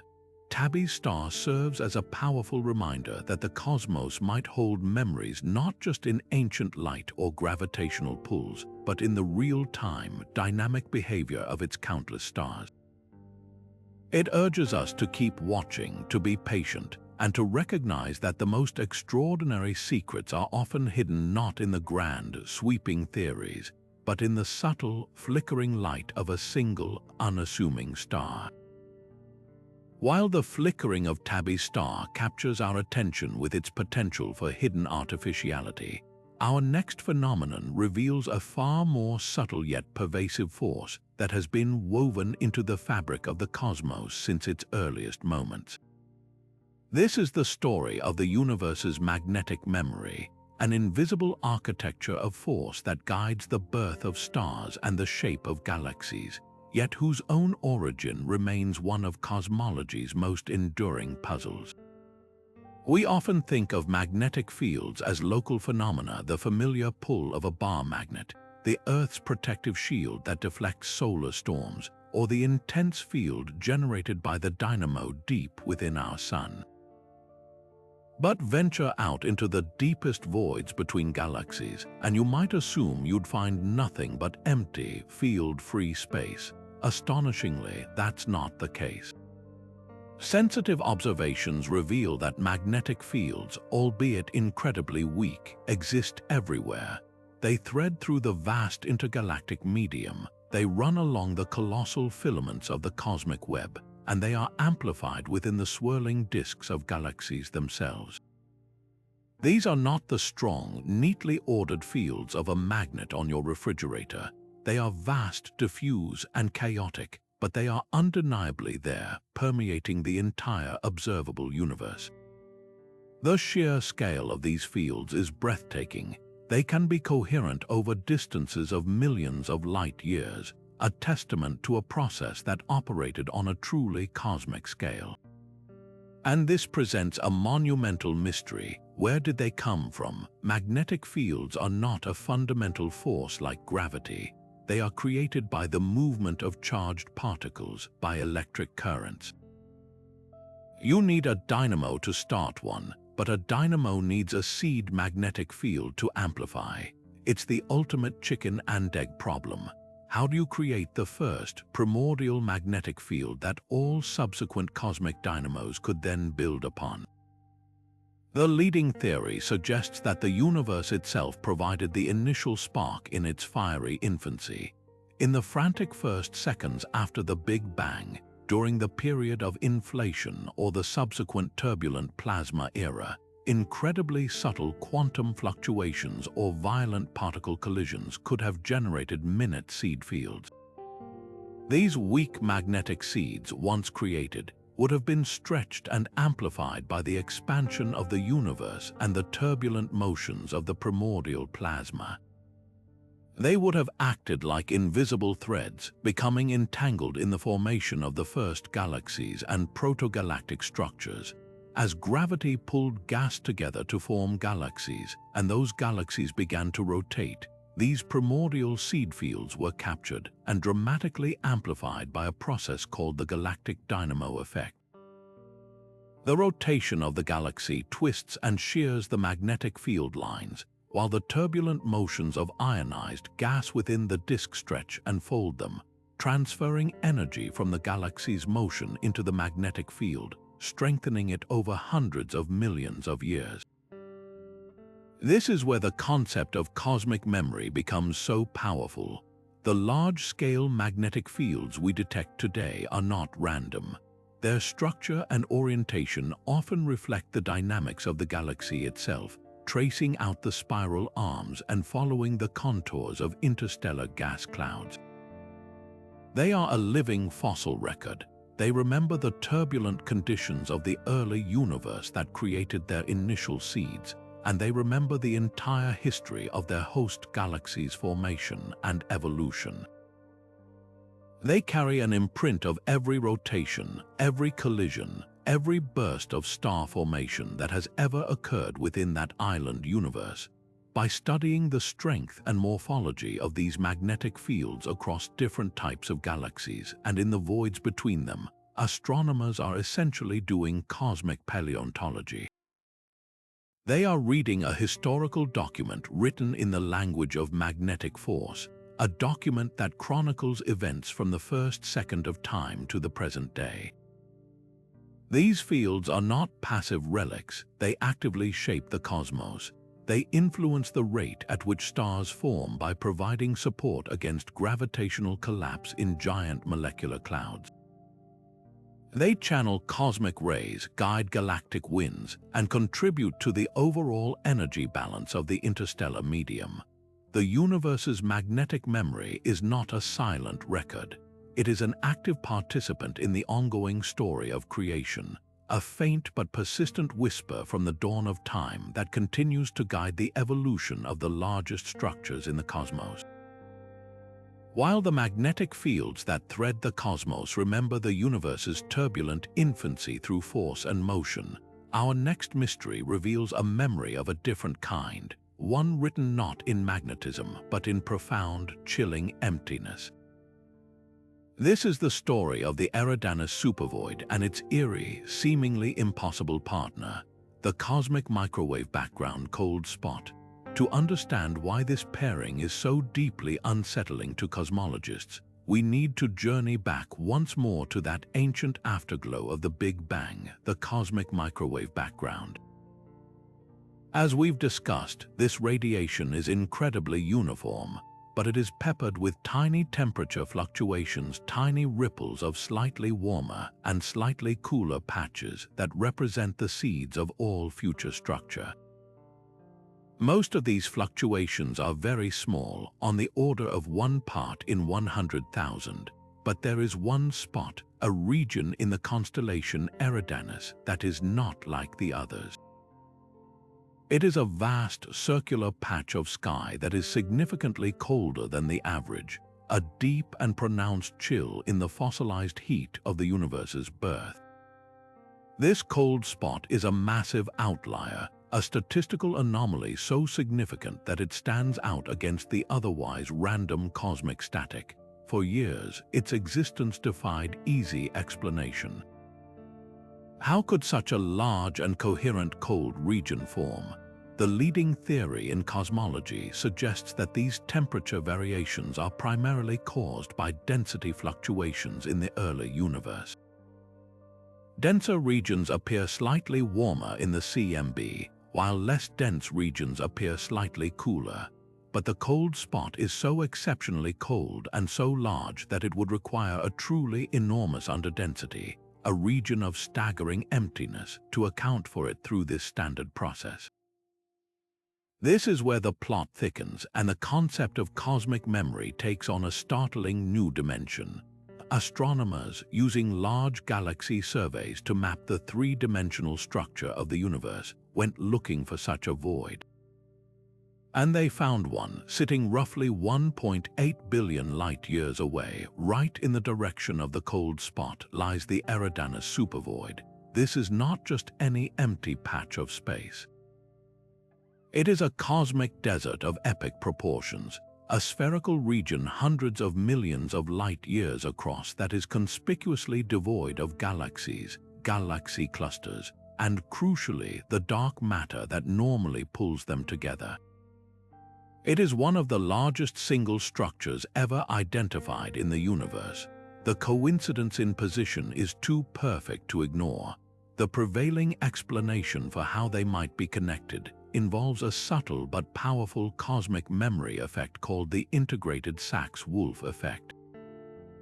Here's how it works. As light from the CMB travels across the universe for billions of years to reach us, its journey is not through a static landscape. The universe is expanding, and the gravitational potential wells of massive structures like galaxy clusters are slowly weakening over time as dark energy dominates. When a CMB photon enters a large, deep gravitational well, like a massive cluster of galaxies, it gains energy, gets blue-shifted falling in. Normally, it would lose that exact same amount of energy, get redshifted climbing back out. But if the gravitational well has become shallower during the photon's multi-million-year journey through it due to the universe's expansion, the photon won't lose all the energy it gained. It will exit with a net gain, making the CMB appear slightly warmer in that direction. The opposite is true for a void. A photon entering a vast, expanding void is essentially climbing out of a gravitational hill. It loses energy, gets redshifted on the way in. If the void has grown deeper and more expansive during the photon's travel time, the hill is steeper when the photon climbs out than when it fell in.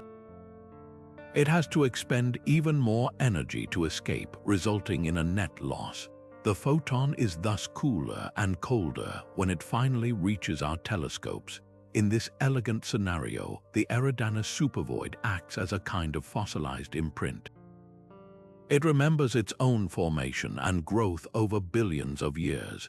That history of expansion and deepening is not lost. It is etched onto the light from the CMB that passed through it. The cold spot is the universe's memory of the void's entire evolutionary history, a permanent record of its enduring emptiness and its interaction with the fabric of expanding space-time. However, not all scientists are convinced this is the full story. The integrated Sachs-Wolfe effect is a relatively small phenomenon, and some calculations suggest that even a void as vast as the one in Eridanus may not be sufficient to cause a cold spot as pronounced as the one we observe.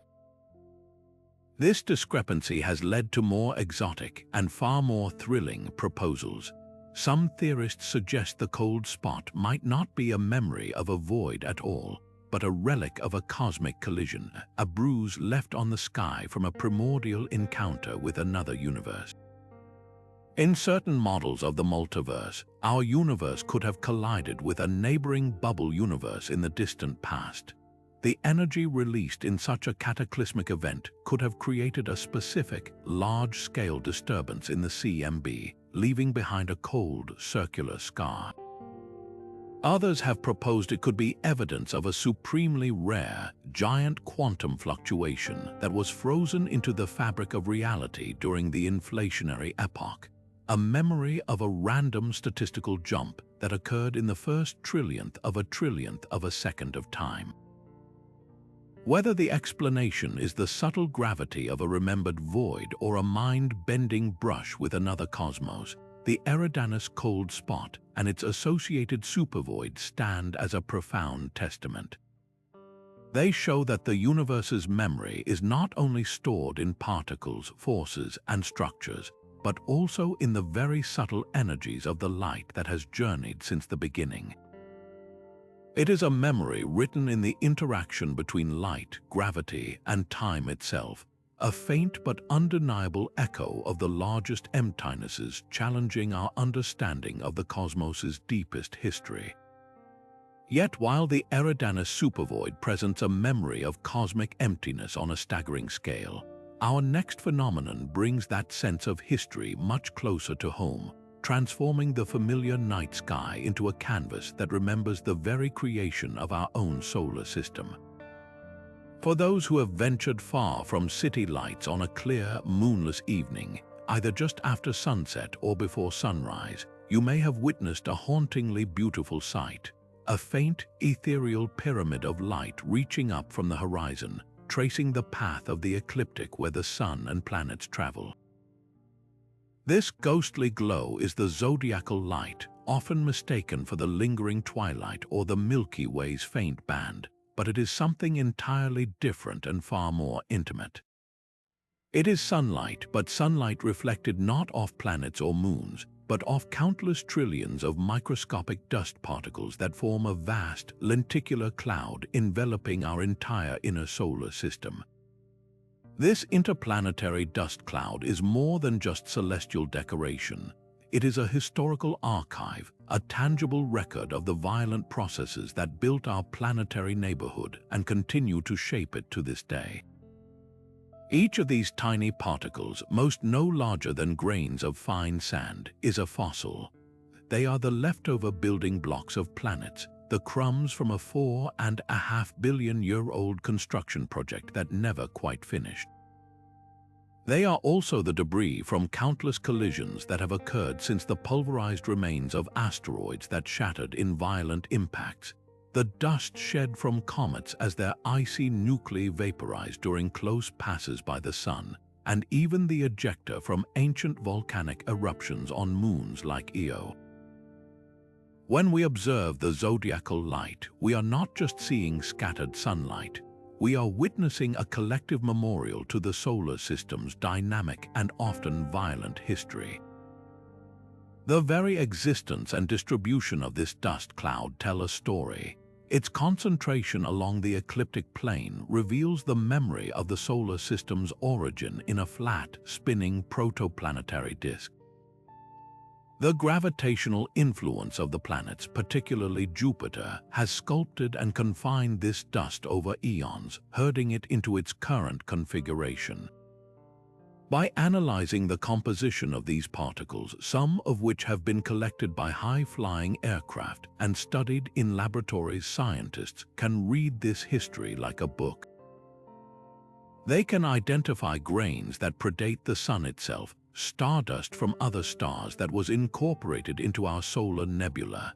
They can find minerals that could only have formed in the intense heat of a massive collision between asteroids. This isn't a static museum exhibit, it's an active, evolving record. New dust is constantly being added from ongoing asteroid collisions and comet activity, while old dust is constantly being removed, spiraling inward toward the sun due to a drag effect called Poynting-Robertson radiation, or being blown out of the solar system by solar radiation pressure. The zodiacal light is therefore a living memory, a balance between continuous creation and destruction, a real-time display of the solar system's gradual erosion and renewal. This faint glow challenges our perception of empty space, reminding us that the void between planets is not truly empty at all, but filled with the fine powder of creation, a silent testament to the fact that even the most delicate and seemingly insignificant traces can hold the deepest memories of our cosmic origins. Yet, just as we unraveled the subtle thermal memory behind the Pioneer Anomaly, we encounter a far grander and more profound cosmic puzzle, one that strikes at the very heart of our understanding of the universe's evolution. This is the Hubble tension, a discrepancy so significant that it has become one of the most pressing issues in all of modern cosmology. The Hubble constant, named after the astronomer Edwin Hubble, is a single, crucial number that represents the rate at which our universe is expanding. For decades, astronomers have worked to pin down this value with ever-increasing precision, believing it to be a fundamental cornerstone of our cosmic model. Yet a strange and persistent problem has emerged. The universe seems to provide two different answers for its own expansion rate, depending on how we choose to measure it. One method involves building what's known as the cosmic distance ladder. This is a meticulous, step-by-step process that starts by measuring the distances to nearby stars using parallax, then uses those stars to calibrate the brightness of pulsating stars called Cepheid variables in more distant galaxies. Because we know the intrinsic brightness of these Cepheids, we can calculate their distance. Then, by observing how fast those galaxies are moving away from us, their redshift, we can directly calculate the expansion rate. This method, championed by projects like the Hubble Space Telescope, gives us a very specific number for the Hubble constant. However, there's another, entirely independent way to measure this expansion. We can look back to the very infancy of the universe, to the afterglow of the Big Bang itself, the cosmic microwave background, as observed in exquisite detail by the Planck satellite. This ancient light is a snapshot of the universe when it was just 380,000 years old. By studying the subtle patterns and fluctuations in this background radiation, cosmologists can use the well-understood physics of the early universe to predict how fast it should be expanding today. The unsettling result, the expansion rate predicted from the early universe's memory, does not match the rate we directly observe in our modern, local universe. The two methods disagree by a small but statistically significant margin. It's as if the universe, when asked how fast it's growing, gives one answer based on its childhood photo album and a completely different answer based on a measurement taken today. This isn't just a minor calibration error, it's a fundamental tension that suggests our standard model of cosmology, the lambda-cold dark matter model, might be incomplete. This discrepancy implies that the cosmos might remember different conditions or physical processes from various epochs in a way we haven't yet accounted for. Perhaps unknown ingredients are at play, like a new form of dark energy whose strength has changed over time, or an interaction between dark matter and dark energy that left an imprint on the expansion history. Maybe there are exotic relativistic particles that flooded the early universe and altered its evolution, a memory preserved in the fabric of space-time itself. Or it could point to something even more profound, like a flaw in our understanding of gravity on the largest scales. Each of these possibilities represents a ghost in the machine of cosmology, a hidden memory that influences our present-day observations. The Hubble tension is more than just a numbers game. It's a direct challenge that forces us to question whether we have fully grasped the narrative of the universe's life story. It reveals how the past is not a closed book but an active, living history that continues to shape everything we see, pushing us to listen more closely to the cosmos's whispered memories. But the universe's memory isn't just written in light or in the subtle pull of gravity. It's also etched into the very motion of the stars above us, a silent testament to a catastrophic collision that forever changed our galactic home. For most of human history, we imagine the Milky Way as a stable, almost serene island universe, its stars following orderly, predictable paths around a central hub. But that peaceful picture was shattered by data from the European Space Agency's Gaia mission, a spacecraft tasked with creating an unprecedented three-dimensional map of over 1 billion stars in our galaxy with exquisite precision. As astronomers sifted through this colossal trove of data, analyzing not just the positions but the velocities and trajectories of these stars, a bizarre and unmistakable pattern emerged. A specific population of stars, mostly located in the inner regions of the Milky Way's halo, was behaving utterly differently from all the others. Instead of orbiting in various directions like the rest of the galactic halo stars, these stars were on extremely elliptical, radial orbits, plunging recklessly toward the galactic center on a path that took them far out into the halo and then back again, like bees swarming around a hive.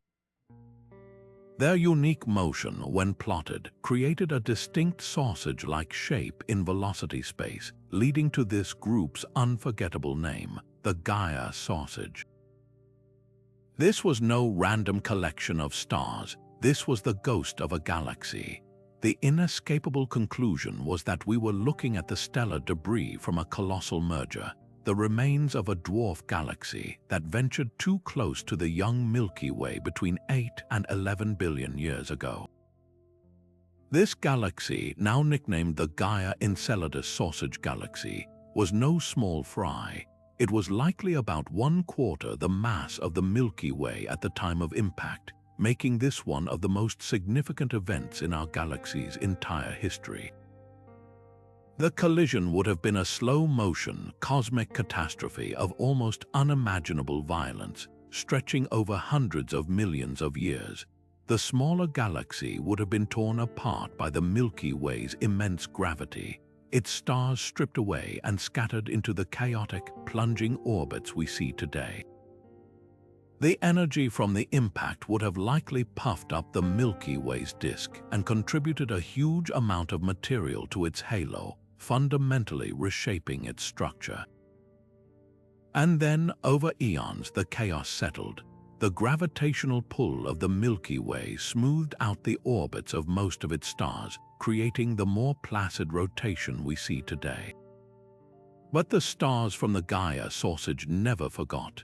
They retained the kinematic signature of that ancient trauma, a memory of their violent origin and assimilation written into their very motion through space. They are a living fossil record, a population of stars that remember they once belonged to another place, another system, another family. By studying the chemical composition of these sausage stars, astronomers can read even deeper into this memory. They tend to have a different metallicity, a different abundance of elements heavier than hydrogen and helium, compared to native Milky Way stars of a similar age. This is because their host galaxy had a different history of star formation and supernova explosions, imprinting a unique chemical fingerprint on its stellar population. This fingerprint has persisted for billions of years, allowing us to not only identify these stars as outsiders, but also to learn about the conditions and evolution of a galaxy that ceased to exist long before our own sun was even born. The discovery of the Gaia sausage has completely revolutionized our understanding of galaxy formation. It provides stunning, direct evidence that galaxies like our Milky Way were not born in isolation, but grew to their present size and majesty through a long history of cannibalizing smaller neighbors. It's a form of cosmic archaeology where we don't dig in the dirt. We mine data on stellar motions to uncover a violent and dramatic past. This event, preserved in the motions and chemistry of countless stars, shows us that the universe has a long and enduring memory, holding onto the echoes of ancient collisions and ensuring that even in the vastness of space, the past is never truly gone. But if the universe remembers the violent history of galactic mergers written in the motions of stars, it also appears to hold onto a far more subtle and personal form of memory, one tied not to grand collisions, but to the simple, fundamental act of movement itself. This brings us to one of the most mind-bending predictions in all of theoretical physics, a concept that challenges our most basic notions of what is real and what is illusion. This is the Unruh effect, and it suggests that the very experience of reality is not absolute, but depends intimately on your state of motion, creating a form of memory etched into the fabric of acceleration. To grasp this bizarre idea, we must first revisit a cornerstone of quantum field theory, the idea that what we perceive as empty space is not empty at all. Even in a perfect vacuum at a temperature of absolute zero, the quantum fields that permeate all of reality are not still and silent. They are seething with activity, filled with what are called virtual particles. These are particle-antiparticle pairs that spontaneously flicker into and out of existence, borrowing energy from the vacuum for an impossibly brief moment before annihilating each other and paying back the debt. To an observer sitting still, say an astronaut floating motionless in the deep void between galaxies, this vacuum appears to be just that, a vacuum. These fleeting virtual particles are undetectable. They are a part of the underlying quantum foam that constitutes empty space.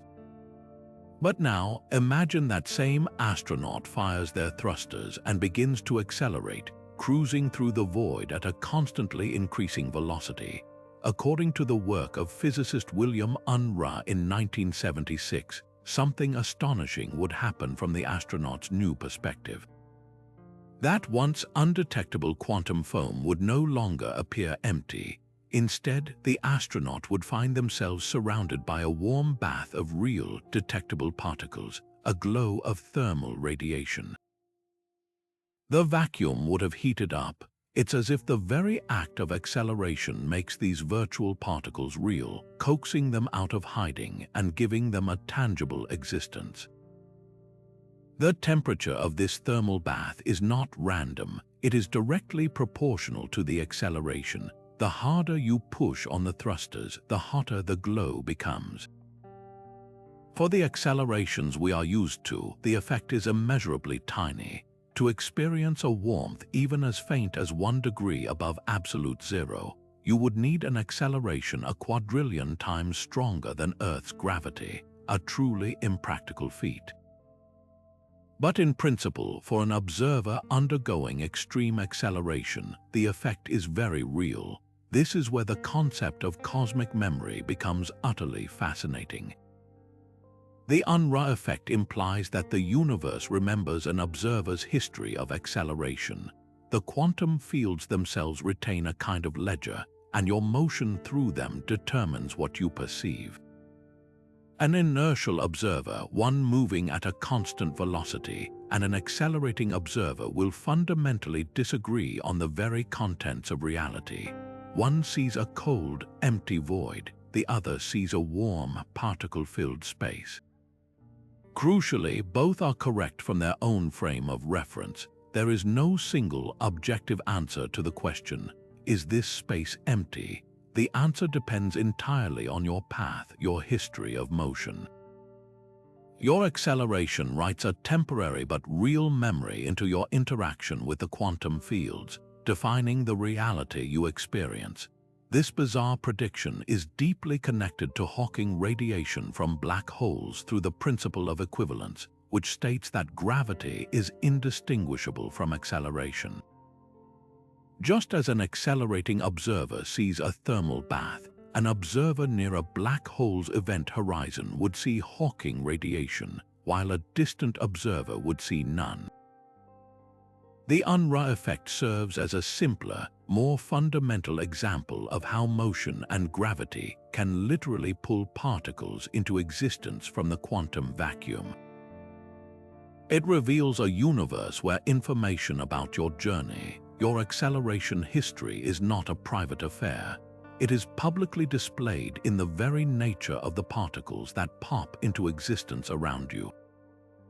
Your motion through spacetime becomes a creative force, a key that unlocks potentialities hidden within the vacuum, forcing the universe to remember your path by materializing a specific thermal reality just for you. But our exploration of the cosmos is not without consequence, and the universe holds onto the traces of our ambition in a very tangible and increasingly dangerous way. If you were to look up at the sky not with a telescope, but with a radar capable of tracking every object as small as a marble in Earth orbit, the view would be terrifying. You would not see the serene, starry void of poetry. Instead, you would see a frenetic shell of high-speed junk completely enveloping our planet, a swirling cloud of spent rocket stages, dead satellites, discarded lens caps, frozen coolant droplets, flecks of paint, and fragments from explosions and collisions. This is the orbital debris environment, and it represents a unique and sobering form of cosmic memory, a permanent, expanding record of 60 years of human spaceflight. Every mission, every launch, every test has left its mark, and the universe is faithfully preserving it all. The problem is not just the clutter, it's the physics of low Earth orbit. Objects up there are traveling at incomprehensible speeds, around 17,500 miles per hour. At that velocity, a fleck of paint carries the kinetic energy of a bowling ball dropped from a several-story building. A metal bolt the size of your thumb has the destructive power of a hand grenade. A collision with a defunct satellite could instantly shatter a multi-billion-dollar spacecraft into thousands of new, lethal fragments. This is the nightmare scenario known as the Kessler syndrome, proposed by NASA scientist Donald Kessler in 1978. It's a cascading chain reaction where one collision creates more debris, which then causes more collisions, creating even more debris, in a runaway cycle that could eventually make entire orbital regions so densely packed with shrapnel that they become unusable for generations. It's the ultimate pollution problem, where the waste products of our technology actively threaten our future ability to use that same technology. We are, in effect, creating a prison of our own making just beyond the atmosphere. This orbital graveyard is a starkly different kind of cosmic memory. It's not an ancient fossil from the dawn of time or a subtle quantum echo. It is an active, growing, and alarmingly recent archive of our own technological adolescence. Each piece of debris carries with it the story of its origin: a fragment of a Russian satellite, a piece of a Chinese anti-satellite test, a bolt from an old American rocket.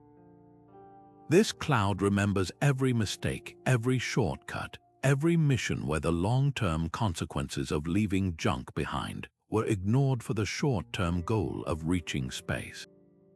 And unlike other cosmic memories that fade over billions of years, this one is on a very human timescale. Depending on their altitude, these objects will remain in orbit for decades, centuries, or even millennia. The debris we create today will be the problem of our great-great-great-grandchildren. The universe is holding onto our trash, and it will not let us forget our carelessness. This looming crisis has forced a new field of space stewardship into existence. Companies and space agencies are now actively working on debris mitigation guidelines, designing satellites to deorbit themselves at the end of their lives, or moving them to a graveyard orbit. Even more ambitious are the nascent projects for active debris removal, missions designed to be cosmic garbage collectors, using nets, harpoons, or robotic arms to capture large pieces of junk and safely guide them to burn up in the atmosphere. The Kessler syndrome is a powerful and humbling lesson. It teaches us that the universe doesn't just remember the grand, sweeping forces of nature, it also remembers us. It remembers our actions, our explorations, and our mess. The shell of debris around our planet is a permanent monument to our species' first tentative steps into the cosmos, a stark reminder that our reach must be matched by our responsibility, lest we find ourselves trapped on Earth by a barrier of our own creation. But even as we grapple with the man-made memory of orbital debris, we must return our gaze to the stars, to the very tools we use to map the cosmos, and ask a deeply unsettling question: can we truly trust the universe's signposts? This brings us to a cornerstone of modern astronomy that is now showing subtle, troubling cracks: the Cepheid variable, a star we have relied upon for over a century to measure the vast distances of the universe, but which now appears to be whispering that its own nature is not as constant as we once believed. Cepheid variables are a special class of pulsating stars that have served as astronomy's most reliable standard candles.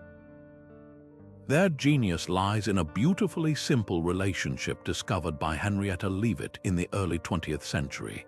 The longer the period of a Cepheid's pulsation, the time it takes to brighten, dim, and brighten again, the greater its intrinsic luminosity, its true brightness. This period luminosity relation is a gift from the cosmos. By simply measuring the period of a Cepheid's pulse, astronomers can determine its true wattage. Then, by comparing that known intrinsic brightness to how dim it appears from Earth, its apparent brightness, they can calculate its distance with remarkable precision using the inverse square law of light. It was this very tool that Edwin Hubble used to measure the distance to the Andromeda Galaxy, proving it lay far outside the Milky Way and forever expanding our cosmic horizon.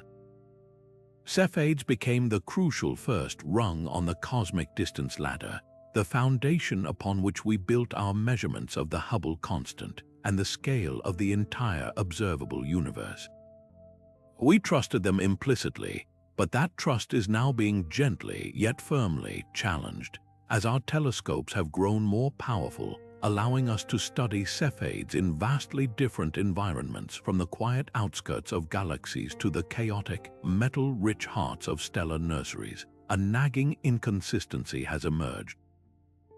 It seems a Cepheid's pulse, its very heartbeat, is not solely dictated by its mass and age. The local environment leaves an indelible mark. A Cepheid living its life in a crowded, dense region brimming with heavier elements or metallicity might pulsate with a slightly different rhythm than an identical twin star born in a more pristine, metal-poor neighborhood. The chemical composition of the star and its surroundings, the pressure from surrounding gas and dust, even the subtle gravitational tugs of nearby stars, all these factors can influence the complex physics happening in the star's outer layers, where the mechanism that drives the pulsations occurs. This is where the concept of cosmic memory becomes so crucial.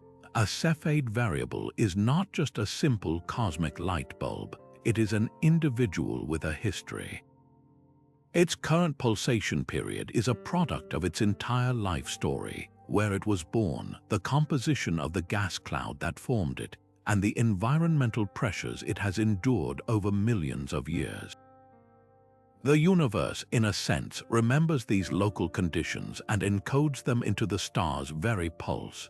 When we use a one-size-fits-all period luminosity relation, we are effectively ignoring this personal history, and that can lead to small but significant errors in our distance calculations. These errors are not academic quibbles, they ripple up the entire cosmic distance ladder. If the Cepheid rung is even slightly wobbly or miscalibrated, every subsequent measurement that relies on it, the distances to faraway galaxies, the value of the Hubble constant, even our understanding of the universe's expansion rate is thrown into question. This environmental dependency could be a contributing factor to the Hubble tension, that troubling discrepancy between the local and early universe measurements of expansion. It suggests that the universe's memory, preserved in the subtle physics of individual stars, might be subtly biasing our perception of the cosmos's current state. Astronomers are now engaged in a painstaking process of cosmic recalibration. They are building a new, more nuanced understanding of Cepheids, creating different period luminosity relations for different galactic environments. It's a monumental task, requiring exquisitely detailed observations from telescopes like Hubble and the James Webb Space Telescope to untangle the effects of metallicity and crowding from the fundamental physics of the pulsation. This endeavor transforms the Cepheid from a simple tool into a messenger. Its light no longer carries just a single number, its distance. It carries a story, a memory of its birthplace and its life. By learning to read this fuller story, we are not abandoning our standard candles. We are learning to listen to them more carefully, acknowledging that the universe's most reliable guides often have the most complex histories, and that true precision requires us to understand the past that shapes every point of light we see. Yet, just as we recalibrate our understanding of the cosmos using the stars within it, we are confronted by a motion so vast and unexplained that it hints at forces from a realm we can never see, a gravitational tug from beyond the edge of everything we know. This is the deeply controversial mystery of dark flow, a phenomenon that doesn't just challenge our models of the universe, but suggests the cosmos might be remembering an influence from outside its own observable boundaries. The story begins with one of our most powerful tools for mapping the large-scale structure of the universe, the cosmic microwave background. This ancient light doesn't just provide a snapshot of the infant cosmos. It also serves as a fixed reference frame against which we can measure the motion of everything within the universe. Think of it as the ultimate cosmic background, a stationary canvas.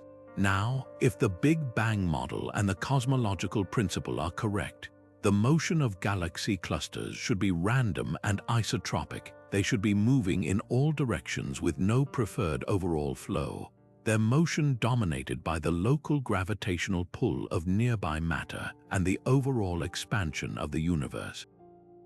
But when a team of astronomers, led by Alexander Kashlinsky, meticulously studied the motion of over 1,000 massive galaxy clusters by analyzing subtle distortions in the CMB caused by their movement, an effect known as the kinetic Sunyaev-Zeldovich effect, they found something that defied all expectations. These clusters weren't moving randomly. They appeared to be streaming in a coherent, collective motion toward a specific patch of sky near the constellations Centaurus and Vela, and they were doing so at a breathtaking speed of nearly 1,000 kilometers per second. This wasn't a local flow caused by a known attractor like the Great Attractor. This was a motion on a scale of billions of light-years, involving clusters so far apart that they should not be gravitationally connected in any way. It was as if an immense, unseen hand was gently pulling these enormous structures in a single, shared direction.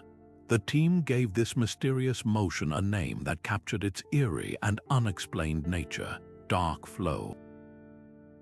The implications of such a discovery are nothing short of revolutionary. Within the standard model of cosmology, there is nothing that could cause such a coherent motion on such an immense scale. The gravitational influence of all the matter we can see, and even all the dark matter we can infer, is simply not enough and is not arranged in a way to produce this effect. This has led to a truly staggering possibility that the source of this pull lies beyond our cosmological horizon, outside the observable universe. According to our understanding, the observable universe is a bubble centered on us, about 93 billion light-years in diameter, containing everything we could possibly see because light from those regions has had time to reach us since the Big Bang. But the universe as a whole is almost certainly much, much larger than this bubble, and may indeed be infinite. The dark flow suggests that massive structures, superclusters of galaxies, or concentrations of matter on a scale we can scarcely imagine exist in this unobservable realm. Their immense gravitational pull, though their light can never reach us, can still subtly influence the motion of galaxy clusters within our own observable patch. In this view, the universe remembers these external gravitational tides. The path of these streaming clusters is a memory of an influence that began in the earliest moments of the cosmos, perhaps during the inflationary epoch when regions now far beyond our horizon were once in causal contact with our own. It is a fossilized flow, a permanent imprint left on the distribution of matter from a time when the entire cosmos was connected. Of course, a claim this extraordinary faces intense scrutiny and skepticism. Many astronomers have questioned the methodology and the statistical significance of the result, suggesting that the measured signal could be an artifact of incomplete data processing or unrecognized systematic errors in how we subtract the complex foregrounds from the CMB. The controversy remains unresolved, a testament to the extreme difficulty of making such a precise measurement on the very edge of detection. Yet the persistent, albeit contested, evidence for dark flow continues to captivate cosmologists because it points toward the ultimate question: what lies beyond? If real, it provides our first potential empirical hint about the nature of the greater cosmos outside our tiny, observable bubble. It suggests that our universe is not an island, but merely one neighborhood in a far vaster and possibly even more exotic metaphysical landscape, a thought that forever alters our perspective on the grandness of existence.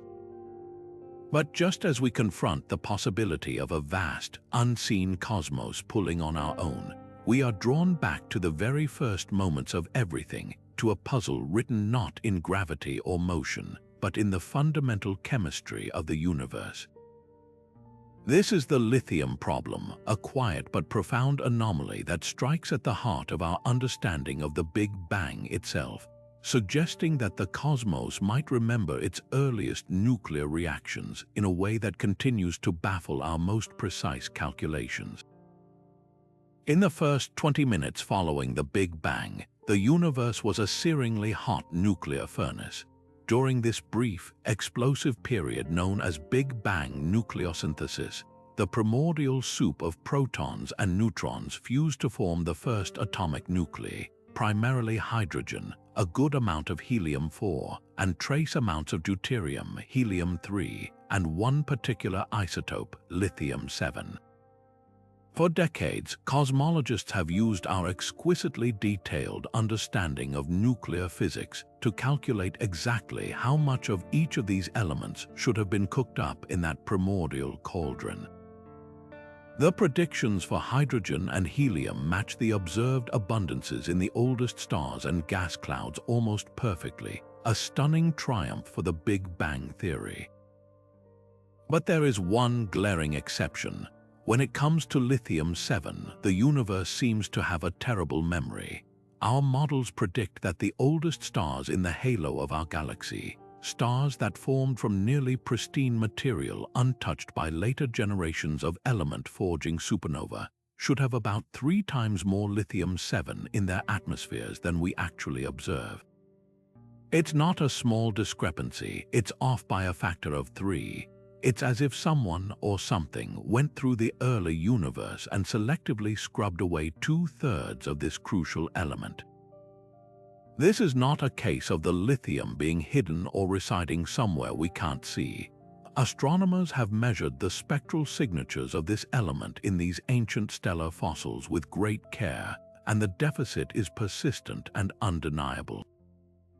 The universe appears to have forgotten to preserve the amount of lithium that our physics insists it must have created. So where did it go? This is where the idea of cosmic memory becomes so fascinating. The lithium abundance we measure today is not the original recipe. It is the final product after 13.8 billion years of history. Something must have happened between then and now to deplete it. The universe might be remembering a process, an event, or even a new piece of physics that systematically destroyed lithium without affecting the other light elements. The suspects in this cosmic mystery are numerous. Perhaps unknown nuclear physics was at play in the early universe, a reaction pathway we haven't yet discovered that would have consumed lithium as it was being formed. Or maybe the lithium was destroyed later by the very first generations of stars, which could have had vastly different internal structures and mixing processes that allowed them to burn lithium more efficiently than stars do today. Another compelling idea involves hypothetical exotic particles such as certain types of dark matter that could have been present in the early universe. These particles might have interacted with the primordial plasma, altering the reaction rates ever so slightly and leading to a different final tally for lithium. This would mean the lithium deficiency isn't a flaw in our model, but a ghostly fingerprint of a deeper physics waiting to be discovered. the lithium problem is a humbling reminder that our cosmic origin story, while incredibly successful, might still have a few pages missing. It shows that the universe's memory is not only written in the grand architecture of galaxies or the afterglow of creation, but also in the precise chemical ratios of the oldest stars. By studying this tiny deficit, we are essentially doing forensic chemistry on the Big Bang itself, searching for clues to a 13.8 billion-year-old case of cosmic amnesia. It proves that sometimes the most significant secrets are hidden not in the vastness of space, but in the subtle, missing pieces of a periodic table that is billions of years old. And so we arrive at the final and perhaps most profound mystery on our list, one that doesn't just ask how the universe remembers, but why. It's a question that brings us face to face with a series of numerical coincidences so precise, so breathtakingly unlikely, that they seem to whisper of a cosmos with a preordained purpose. This is the puzzle of cosmic fine-tuning and the anthropic principle, a concept that suggests the universe doesn't just passively contain life, but actively remembers the exact conditions necessary to bring it into being. Consider the fundamental constants that govern reality, the dials and switches on the control panel of the cosmos, the strength of gravity, the power of the electromagnetic force. The mass of a proton, the exact value of the cosmological constant driving the universe's expansion. These aren't arbitrary numbers, they are the very foundation upon which everything is built. And the shocking truth is that these values appear to be balanced on a razor's edge. If any one of them were altered by even a vanishingly small amount, a fraction of a percent in some cases, the universe as we know it would cease to exist. Let's make this tangible. Imagine the force of gravity were just slightly stronger. The universe would have collapsed back in on itself in a fiery big crunch almost immediately after it began, never giving stars or planets a chance to form. Now imagine it were slightly weaker. Matter would never have clumped together at all. The cosmos would be a forever expanding, thin, and lifeless haze of hydrogen gas. The strength of the nuclear force that holds atomic nuclei together is another perfect example. If it were a touch weaker, simple hydrogen would be the only element that could exist, making the complex chemistry of life impossible. If it were a touch stronger, all the hydrogen in the early universe would have fused into heavier elements, leaving no fuel for stars to burn for billions of years. There would be no water and no long-lived stars around which life-bearing planets could orbit.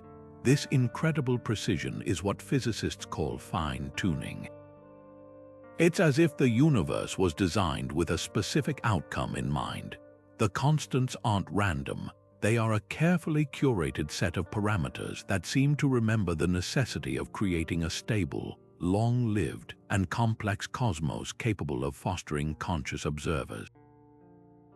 This realization leads us directly to the anthropic principle. In its simplest form, it states that the universe must have the properties we observe because if it didn't, we wouldn't be here to observe them. It's a statement that seems almost tautological, but its implications are earth-shattering. It forces us to consider that our very existence is a fundamental feature that the universe had to account for, a final product written into its initial conditions.